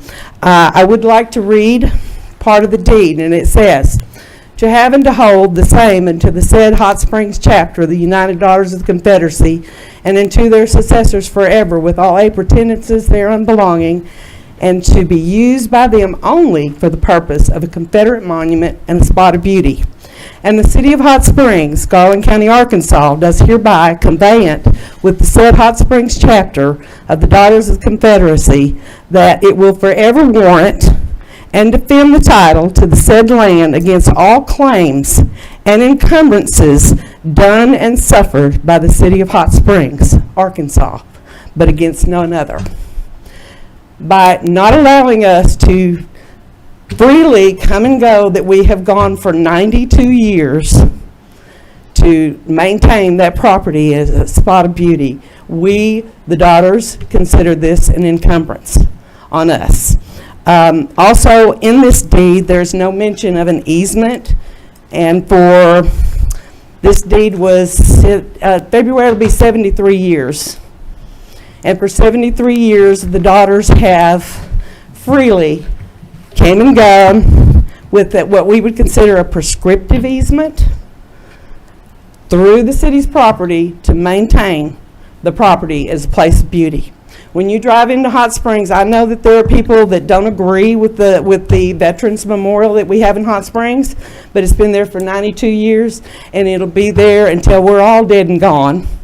And if the Daughters of the Confederacy can't maintain it, then the City of Hot Springs will have to. We have a state law that says, that was done in 2021, we have a Historical Monument Protection Act. And that is a historical monument. And I'm a little bit upset, as you can tell, because I have contacted people and I've talked to people, and there's not one mention of the property that we have to maintain that beautifies our town. We have put cameras up. You have no idea how many people come to that monument. But we know now because I have 2 cameras down there. And so I was listening to what he's saying, $5 for premium parking. Is that not considered a premium parking area? So if we have 7 people go for our spring cleanup, and we bring in a truck with a trailer with mulch, you're talking about a nonprofit organization. We're not a business. We're not making money there. We are there strictly for the beauty of Hot Springs and to honor our veterans. And you're looking at our spring cleanup could cost us $200 or more just to park so that we can clean. And so what are the times that we go there to pick up trash? We're not generating the trash. The trash is being generated by the visitors that are coming into Hot Springs. And the trash is accumulating on private property. And then when y'all have y'all's parades, then it's okay to put barricades on our property and smash our bushes. You know, where is the consideration of a contract that was written by the city of Hot Springs 73 years ago. Why is there not any consideration being done? Well, we We're sitting here appreciate, talking about parking and businesses Crystal. and making money. we appreciate your comments. I know Brian's listening intently, and we'll work all that in to the degree we can. Next, and I'm sorry, I normally would make comment on the time limit is really 3 minutes per speaker, so please try to keep that in focus. Troy Creamer, please come forward, restate your name, address, and district, please. Yes, Troy Creamer, District 1 and 2. I have 600 Central Avenue, which is Angel's Restaurant, or Ambrosia at Angel's now, and also Ambrosia Bakery in District 2. Before my time starts, I would like to ask a question of Bill Burrows. Previous when he mentioned that you would lose money on the lower rate. What is that? Lose money against what? The depreciation cost? Well, I mean, we've got fixed costs that are involved in that as well. I didn't bring those with me, but I can tell you that in 2025, it was 166,000 on depreciation costs, and we ended up having 363,000 transferred out of the general fund in 24, 55,000 so far in 25, and we haven't shored that up yet. 155,000 in 22. So there are expenses that we have outside of the depreciation fund. So is that just for general fund purposes or specifically towards parking? 'Cause that seems a very large amount for parking. Parking fund is an enterprise fund. However, we have to subsidize that enterprise fund with general fund revenues to make it float. Does that include other, say, apportioned funds within the same enterprise fund? I'm saying, does that go strictly towards parking or other funds? Or other? That strictly into the parking fund. Okay, all right, thank you. All right. So as a business owner in 2 districts here in Hot Springs city limits, I have seen a very large drop-offs in the last 2 years since this was implemented. I had a private meeting with Bill Burrows and Brian, I believe, initially, and expressed the discontent that I was seeing from my customers coming into restaurants. You can look at my Facebook page for the Ambrosia Bakery today. Just in the last 2 days, I announced that we would be closing the bakery and moving some of the operations in the retail outlet to the restaurant. I would say there's been at least 60 or 70 of the locals saying they would not be visiting the bakery on Central, specifically due to the parking debacle that is currently taking place. No offense to Lance, I know it's a large project. It seems to me that it's not necessarily a parking issue, it's a revenue issue. And I look around, and I'm not from here, so excuse my ignorance on some of these areas, but I do look around where I'm at on Central. I see the Caracol parking lot completely empty most days, all the parking space behind Levi somewhat empty. The lot at the north end of town on Park, I know that's privately owned, that's also empty. The lots that you mentioned before with the one parking next to where the new hotel is going in right there on Central, those 2 lots right there on Chapel Street, pretty much empty every day. So I guess my question is there a way that the city can look at subcontracting those lots? Is there subjugation questions or issues that would be involved? And because of, Director Webb brought up something, I looked at some numbers just in Arkansas overall from households. And it says that 33% roughly of Arkansas households, not just adults, do not have a credit card. And that's on a population of over 3 million people in the state of Arkansas. And also roughly 10% of adults, which is roughly, another 1.19 million, so roughly 100,000, do not have smartphones.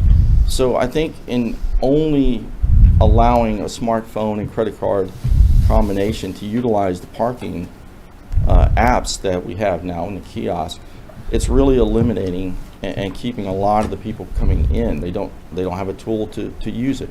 And so I do get that feeling and sense that frustration from a multitude of customers that I see coming in. And obviously, as I stated, you can look at my Facebook and read their outrage at the current situation of parking downtown. The other question I have, because I wasn't here or didn't understand the premise of it when it was initially proposed and run through, was this, since it is in a historical district, was this subject to historical council approval? No. It was not. It was not. And why is that? Historic, From the Or- facade yeah. in.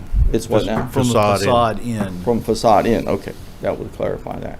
All right, I like the idea of a $4 per hour. I think, as Director Webb stated, going from 25 cents to a $5 rate is, I know from cost of goods, from being in the baking and food industry, I know cost of goods have gone up dramatically. They haven't gone up that dramatically in 2 years. I think revisiting that, and I think having a much better and simpler application for the residents and tourists alike would be a tremendous help. I don't think it should be free. I understand the cost involved, but I think it needs to be looked at from a revenue standpoint and a convenience standpoint. I would also ask, is there a way to identify the businesses that are in downtown that pay the A&P tax, and have we seen a drop in sales tax and or A&P tax just associated with the downtown area since this has come in? Because you may be offsetting some of those losses if it isn't indeed a loss. So those are some of the things I would look at as well, not just isolated to the parking itself. And Okay. Overall, I think businesses downtown and within the city do pay a substantial amount of taxes. 33% liquor tax, it's a pass-through, but it really infringes on business here, as well as A&P tax and the sales tax that also go along with everything we do as business owners. So again, I thank you for your time and the attention to the matter. Thank you. Okay. Can I ask Troy a question? Yes, of course. You had mentioned several of those parking lots that are empty adjacent to you, some behind you. Yes. Have you approached those owners to lease any of those spots for your customers? I have spoken with John Girolamo because I already rent 4 or 5 spots from him on the 300 Exchange location for my staff. We can rotate out and usually cover 5 that we have. I don't know the persons that own Caracol. I would think at the scale that parking appears to be, I would say that easily 100 car spots that could be put in there. And I think it's continuous with the Levi, going behind Levi. I'm not sure what's going to happen with their site since they're going to be doing some demolition there, what might be available. But again, But you haven't specifically talked to them about for your customer base. The reason I bring that up, I know a couple of businesses downtown that actually pay for the parking for their customers. They'll give them vouchers that they can use at Ken Wheatley's lot. I am looking at that, and I will have further discussions with Mr. Girolamo since I already have a relationship with him on the parking. But I will look at that as well and see if there's a way we can do a pickup and validation. I don't know if there's a way to find out if there's valet service available. I know some of the hotels have that. I know the mayor kind of runs his own valet service on his own 2 feet because I see him regularly every day. But I do think there are some options available that could be looked at, and not necessarily another onus put on the business owners that really do try to, from what I see, strive to really make downtown welcoming to not only the residents but tourists alike, which obviously is a very large part of the revenue coming in for a tax base here in the city. So, Thank you. you're very welcome. Thank you. Cynthia Hall.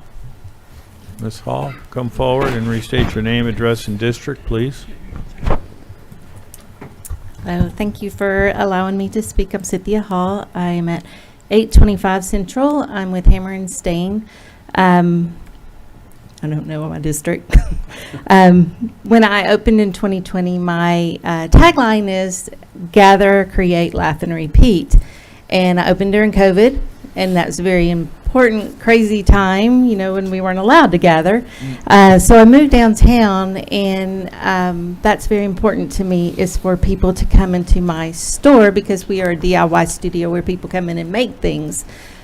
People come, they spend 2 to 3 hours at my studio. Most of the time it's in the evening. We do have walk-ins during the day, but during the evening we have people come and spend 2 to 3 hours.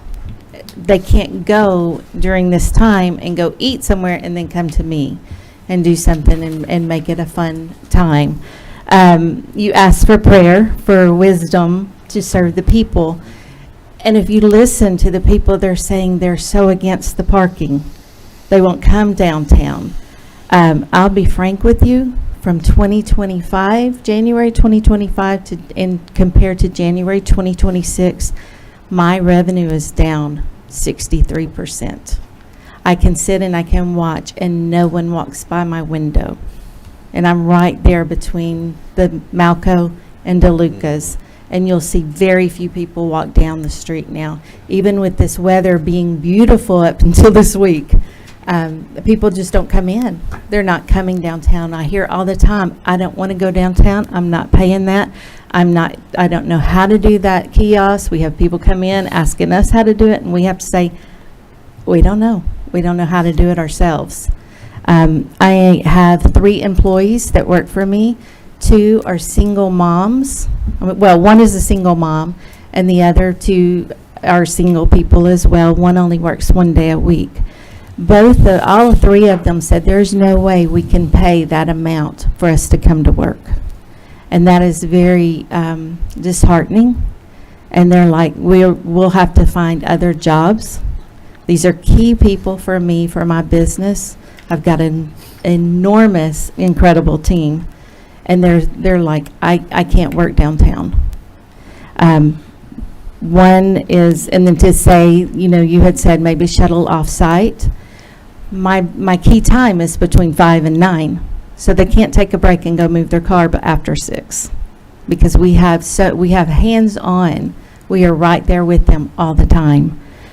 So for them to come in and people to come in and do a 2 to 3 hour project and then have to pay parking on top of that, some of them are like, I'll park off and then drive up and come and get my project if I have to, if it's too big, and we could do it in the loading zone or something like that. So that would be key. We have people that sit in front of our place all the time, but they're coming to our place, and we're okay with that. They may go to DeLucas and then they may come to us, but as long as they're coming in. So I implore you to rethink this. If you have to scrap it, scrap it.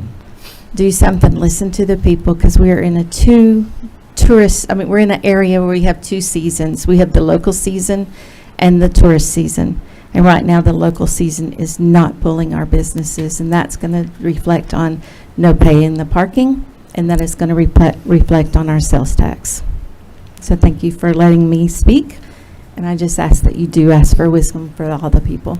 Thank you. Can I ask her We have a question? question here. Quick question. So the parking is free after 6? Yes.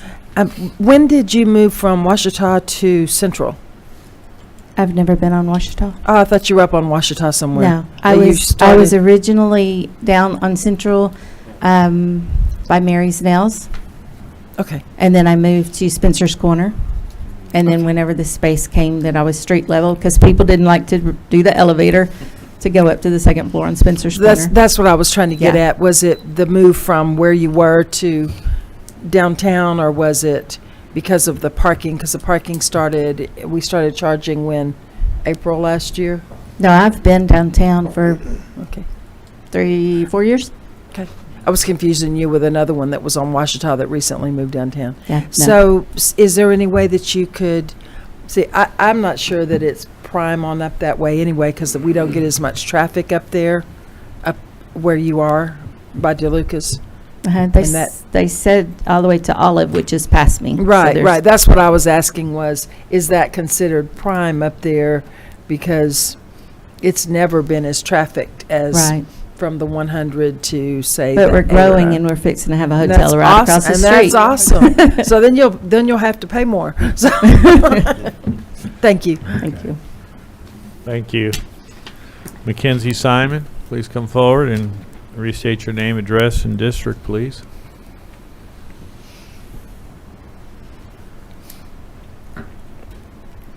Hi, I'm Mackenzie Simon at 502 Central Avenue. I own a small business in the historic district of downtown. I'm here to continue advocating for free parking for our downtown employees.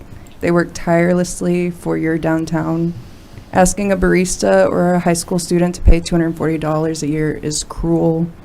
I remain firm that the free parking for employees is detrimental to the success and the life of downtown as a destination, and I'm asking for compassion from our city directors when making their decision to charge the employees to park. We have been so appreciative of the free parking for the last year that y'all provided for my girls. But for the safety, the well-being, and the future of downtown, the parking garage and the secondary zones need to be free for our workers to park in. And then I did just have one question. How much has the parking program made in 2025? Is that? We don't know. It's made 600,000. I think the 650 employees downtown should park for free for $600,000. But that's it. That's all I've got. Any questions of Mackenzie? Thank you. Thank y'all. Is there anybody else in the audience that wanted to come forward and speak on this issue, this topic? Come forward and restate your name, address, and My name's Pam Clark. I live at 200 Wellington. I don't know my district. If you know me, you know I love Hot Springs probably more than most anybody in town. I understand the parking. I'm speaking strictly for myself, not for the two great companies I've been able to work for in my retirement phase of life downtown. The biggest problem is you cannot explain it to anyone, and that to me is embarrassing. And at 65 years old, I don't really like to get embarrassed on much, especially for something I'm so passionate for, that I love downtown. I love Hot Springs, the park, but not the parking. And I cannot explain it. I can't. They'll come in. I can't explain. I can't tell in the park. I didn't even know if I had to pay tonight because it was before 5. I'm here. Do I have to pay? Am I going to get a felon? Whoa, you know. For me, it's not so much an income piece, but for a lot of people it is. My husband has a flip phone by choice. He can't get the app. He has worked for a couple businesses downtown and the app won't come up. You've got young associates that work for you. They might not have the credit card. They don't have the app. Saturday afternoon at 11:30, I defy anybody to find parking downtown, which is great. We're busy. We're hustling. We're bustling. It's super. But now you got to worry, am I right? Am I wrong? Do I have to pay? Do I have to run out? We're so busy in some of the stores some of the time, there's not time to leave and go move your car. Do I remember moving it when you marked it with white chalk? Absolutely. I'd race and move, and it's a broken wheel. It's okay. It is, but it's got to get fixed. It's a fiasco in a national park, and that breaks my heart. That's all I got. All right. Thank you. Thank you. Anyone else like to speak?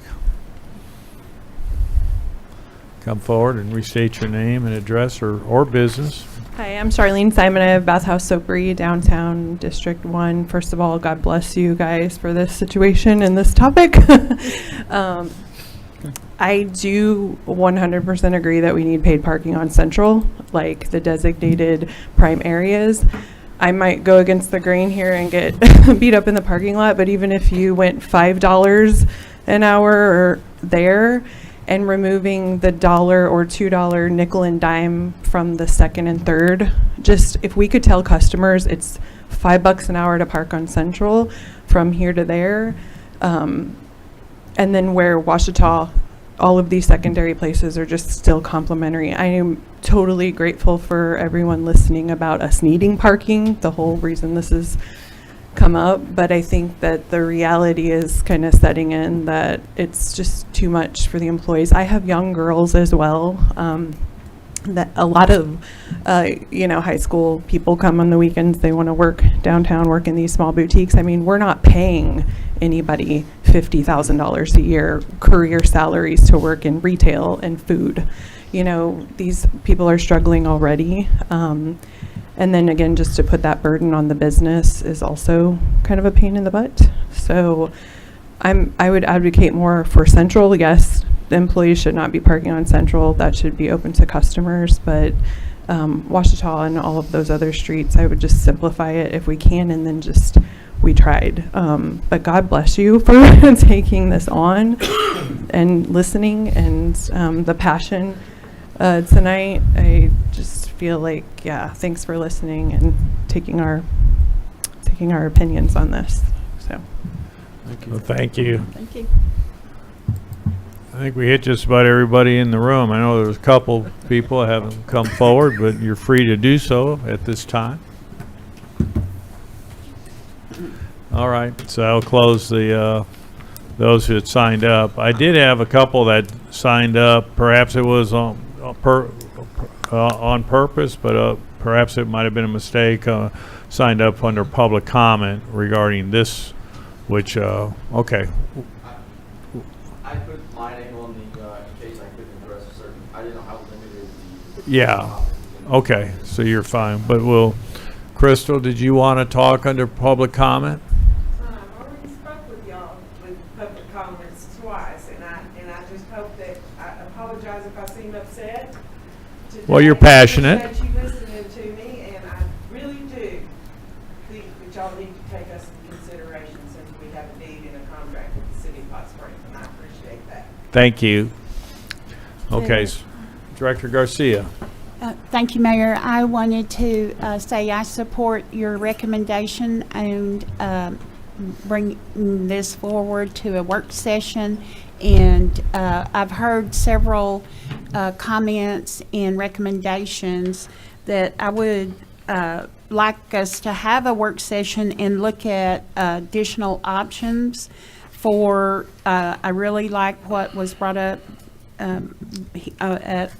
by the directors and from the audience regarding the prime or core central parking, and I believe that was at 5. But a Fountain and Convention, I think Convention Boulevard also should be included in a higher rate. In the secondary, looking at not having a rate. With, but I want to see the numbers with different options where we could easily say, what's this total and what are the estimated expenses, so we see if we're in a break even, a surplus or loss. I still am a proponent of resident passes if they want to buy them. I mean, if you're a resident in Florida, you can go to all types of things as a lower rate or buy pass if it's the Disney World, the Universal Studio, all these things offer it, and the state has it for Florida, anywhere in Florida residents. But if for Hot Springs residents, I know I continue to hear from, I have a large percentage that are senior citizens in my district that want, that have issues trying to understand how to work everything, that I've had complaints when they did get a kiosk with their debit or credit card not working. In follow-up, I know they find this in a report, but it's not at the date and time. They say, oh, it's connecting, but it wasn't the date and time they had the issue. It was the weekend before. So there's still a residents don't know how, and I've tried to help, and I believe everyone said about making it simple. And but I understand the need for moving forward to make it work. And in the last study, was it recommended to add 300 parking spaces? Walker. What was that? Add 300. At 300. Is that what the recommendation was? Talking about adding a parking structure. No, I think she's adding on existing. Did the Walker consultant, was the recommendation to add 300 additional parking spaces? They did. They had a series of locations where they basically mocked up if you were to build a parking facility with sufficient revenues, these would be ideal locations. But what was the basis for the number based on what was identified as turnover needed? Or, I mean, how was it identified? Because, you know, it was over 10 years ago, and with that inventory that was done, it wasn't just for adding, but also working with private owners and adding parking spaces. And also at the federal building, it was recommended at that time to visit with them to try to work out, because there's a huge amount of parking space that's not allowed to be used. But nothing was ever materialized there, and The federal building won't even allow their own National Park Service to park there. well, it's owned by a different department, It's a different right? arm of But the government. that's what I'm saying, that never materialized. It's probably worse now with some issues. But there are it's been several private owners mentioned tonight. And I don't know how that old study identified a large number that, besides adding more to the existing parking garage or a whole new. But I do believe we don't want to continue to subsidize the enterprise fund from the general fund. And we need to work on what's win-win for the residents, the businesses, the employees, and the visitors. So the Director Dobb Smith, you have a comment? Just a quick one, and this probably is probably more for the city manager. As to the work day for the memorial, in the past, when we had meters, we used to have red bags we put over the meter on certain, I don't know why, there were reasons why we Could be put a those bags on. funeral, or could be Yes, just a things. parade or something. Would there be, since the speaker was referring to special days when they come, I guess, to clean, would it be possible to do some sort of if you put a cone, something that they could let you know ahead of time that they were coming to work on their project, to block that space so they don't get a ticket? You know, that's one, I mean, we'd have to evaluate that in some of my conversations. You know, if we do this for a nonprofit, are we gonna do it for every nonprofit? And that's been part of our issue. That does set a precedence. And so that's been part of the issue with that particular location. Also, there is free parking across the street from it. If somebody pulled up and wanted to unload and their people are there, they could park across the street for free. Just a thought. So I don't know, but we'll evaluate that too. We'll take all that and put it in the hopper. Director Webb?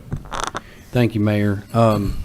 So when this Walker consultant study came out, was that in 22? Sometime in 22? Yeah. Right? I think so. And we'll be glad to send that to all the directors again too. Yeah, I was trying to find it today and I couldn't find it. That question was coming up for me going into a work session, is could we kind of see what that looked like? It may have some bearing, it may not. I think we're kind of moving in a favorable direction, and I want to thank the business owners and all of those that were speaking on this topic to help provide some insight. And I appreciate y'all for being understanding of where we are in this, because to me it is important to listen to the people. That matters probably more to me than anything. So that study from Walker might help. And then it's my understanding too that either around that same time period, excuse me, in 22 or 21, that the city enacted a committee, maybe a downtown parking committee around that time. Mm-hmm. And they did meet a couple of times. And matter of fact, it's my understanding that they did a lot of work. They mapped out parking spots. They looked at downtown. They looked at this lot and that lot, and they actually came out with some proposed fees that their recommendation was to form a parking commission and put it over onto a commission. And I'll say this too, Director Webb, when we talk about the Walker study, that's where we initially started, but we ended up here. Right. And as we talked, we've morphed this thing so many times that even I don't recognize it from where we started. But going back to that point, if any of those type of notes are still available, do we have any of that available, like what their results were? Oh, yeah. Could that be provided bet. to the directors as well? You bet. Just for some type of consideration? Lance, you got that? I think they did have proposed fees that were maybe reasonable. I don't know. I'm going off of what has been shared with me. And moving towards the nonprofit, I think we have actually provided some incentives for nonprofits just in the past year, have we not? For like events and stuff that went on? Seemed like I remember one, and if I misspeak, you can correct me, but I thought it was maybe Miss Davis on the planning commission. What's a lady I think that's on our planning commission that is also a head of a nonprofit was doing an event. Church Street. Yeah, No, Church. pretty close to the convention center where we did make some modifications for the event. So, you know, if all we're talking is a couple hours for a nonprofit to work downtown, I think we could make an exception. I think that ought to be a Allow it. board's, staff's gonna do what the board's pleasure is, so. That's all I have, Mayor. Thank you. Very good. Any other questions or comments from directors? Well, let me just, closing on this subject, I think Bill alluded to the fact that we've had 4 different studies or addressed this at least 4 different times and over many, many years. And finally, we have something that we implemented and something that we can kind of use as, to whatever degree, a starting point, and may not be where we end. I know Bill has indicated that they found the original plans to the existing parking deck, which was, when it was built, we were told that, you know, it was built to be able to go up another couple levels, you know, and to the degree that that's possible, maybe some of the costs to expand our parking may not be as significant if we take it in smaller bites, you know, and I've got a bunch of different things running through my head to perhaps there's some other possibilities in the downtown area as well versus having a big, you know, parking deck multi-level that we currently have. So it is kind of work in progress, and certainly the fee structure is the same, and I appreciate everybody's patience on it. I think we're all in agreement that we don't want to have employees parking on Central, and we just gotta, and I do believe that, you know, the heart of a city is in the downtown area, and it is an economic engine for the downtown, and we got to keep that rolling. I understand there are some ebbs and flows, and not the water doesn't always rise, carry up all boats at the same time. So, but let's continue to work together, keep our dialogue going, and we appreciate everybody's input. So, Director Webb? Thank you, Mayor. I was going to check with B on what to do with this particular ordinance. Is it proper to table, or is it proper to vote down so we can come back with a new? If you want to have a work session on this, I would not vote on it. I would ask that it be tabled. The question is, do you want to table it until the 3rd or the 17th? You can have a work session on the 27th if you're doing it on the 3rd. If you do it on the 17th, you could have a work session on the 10th. The problem with the 3rd, and I wanted it to be on the 3rd to give us time, but we got this, well, let's see, the 3rd is, the next agenda meeting's Tuesday. Yes, sir. A week from today. A week from today, and we may still be shoveling out. And I think some of the city staff are going to be focused on public safety issues and not parking. Parking won't be a problem during that period. So you're thinking, Mayor, you thinking the 17th? Well, I'd hate to wait that long because then we're right up against it, but I'm open. I just don't think the 3rd is a good one. But I'm not sure even I mean, 7 not to me days is the enough 3rd, to. but the work session, the agenda next week. I would question even 7 days being enough to digest and Why give don't- staff time to come back and Why share don't we with do us. this? Could we do a session before the meeting of the 3rd? Or could we, what kind of agenda do you think we'll have for the meeting of February 3rd? We've had that meeting. If the work session is on the 3rd, you're going to have, it's going to be problematic taking action on the 3rd. No, I wouldn't. I'd be. So the action's going to be on the 17th anyway, so why not do it? Do it the 10th. Do it on the 10th. Does that give you all, we all good with that? You know, if you had the work session though on February 3rd, it does give us the opportunity to have a second work session on the 10th, because this is gonna take, we're gonna need some clear direction to be able to bring something back to you. So if, right now, I think what we need is a motion to table until the 17th of February, and then we can schedule the work sessions. I make that motion. I make that motion We got to a motion and a table second this table ordinance till to the 17th. 17th of February. All in favor, signify by saying aye. Aye. Post same sign. And Mayor, I think it goes without saying that your last abeyance of any fees is still in effect. Correct. Through February the 28th. Correct. Okay, so we'll address that again formally on the 17th of February, but we'll have a work session after the agenda meeting of next Tuesday. And if we have to have another work session on the 3rd, we will. Or the 10th. We're gonna have a work session on the 3rd prior to the board meeting. Yep. And if we need another one on the 10th of February, we can. Have one on the 10th if we need it. So your work session on the 3rd. Let's just put that out in So- email form so we're all at the right place at the right time. So is 4 o'clock still, would that be okay on the 3rd? That's usually when you have an agenda meeting. That happens to be a business meeting, but it'd go start at 4. Okay. So the meeting is still at 6? Oh, yeah. Full board at 6? Okay.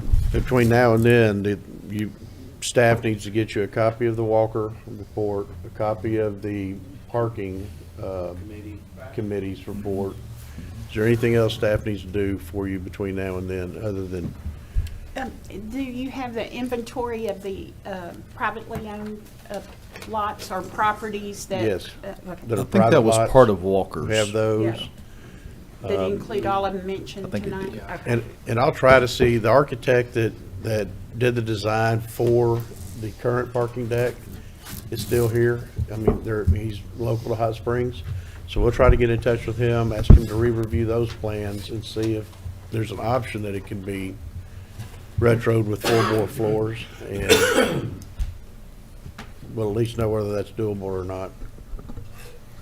Director Trustee? Mayor, just clarification on February the 10th, Tuesday, which would be at work session, we have Leadership Hot Springs here at 3 o'clock. And so we could, be here for the agenda meeting at 4 and then have a work session after that, so. Yeah, the work session would, on agenda day, the work session would Will be be after after, the that's correct. agenda meeting. Yeah, but it'll be a longer afternoon. And that's okay. Very good. No. Okay, well, 10th.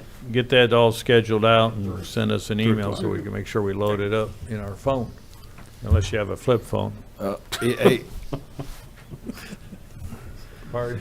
Do we have a motion? Now, we voted on that already, so we need a motion to adjourn. Or wait, hold on a minute. Hold it. Board of Directors items for discussion. Director Webb. Thank you, Mayor. I have one good announcement to share with everybody. I think many of you that are on the board with me, and Bill and Lance, B, and maybe quite a few of you in the audience, those of you watching, I know especially people in the Hot Springs School District know, but the Prevention Recovery Program that was initiated in January of 2024, that hit its 2-year completion this past December. And I'm proud to announce that as of 12:30 p.m. today, I submitted an application to AORP again to receive or to apply and receive for 2 additional years of settlement funds for salary and resources for this program to continue. In year 1 of the prevention recovery, and this is a program that addresses substance abuse awareness and also helps provide aid and structure to prevent opioid overdose and services to families who may have experienced any of this trauma in their life, whether it be the student or their family. It also helps reduce the stigma involved in substance abuse and opioid usage and overdose too. But in its first year of 2024, the program serviced 67 students and their families. This past year, the program serviced 111 students and their families, and it's having great success. It also serves as the pilot program for the state of Arkansas, and I do know there are at least 4 other public school districts here in Arkansas who have also applied for settlement funds to enact this same program within their school.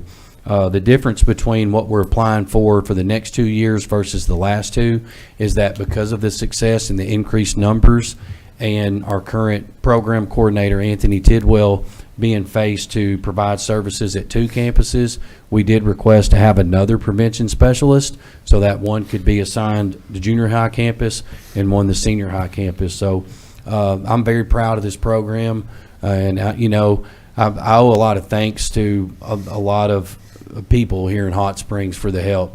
Chief Harverton, Bill, Mayor, Judge Mahoney, Miss Esther Dixon, JP Jimmy Young, and city staff. Miss Sheila, you were helpful this morning.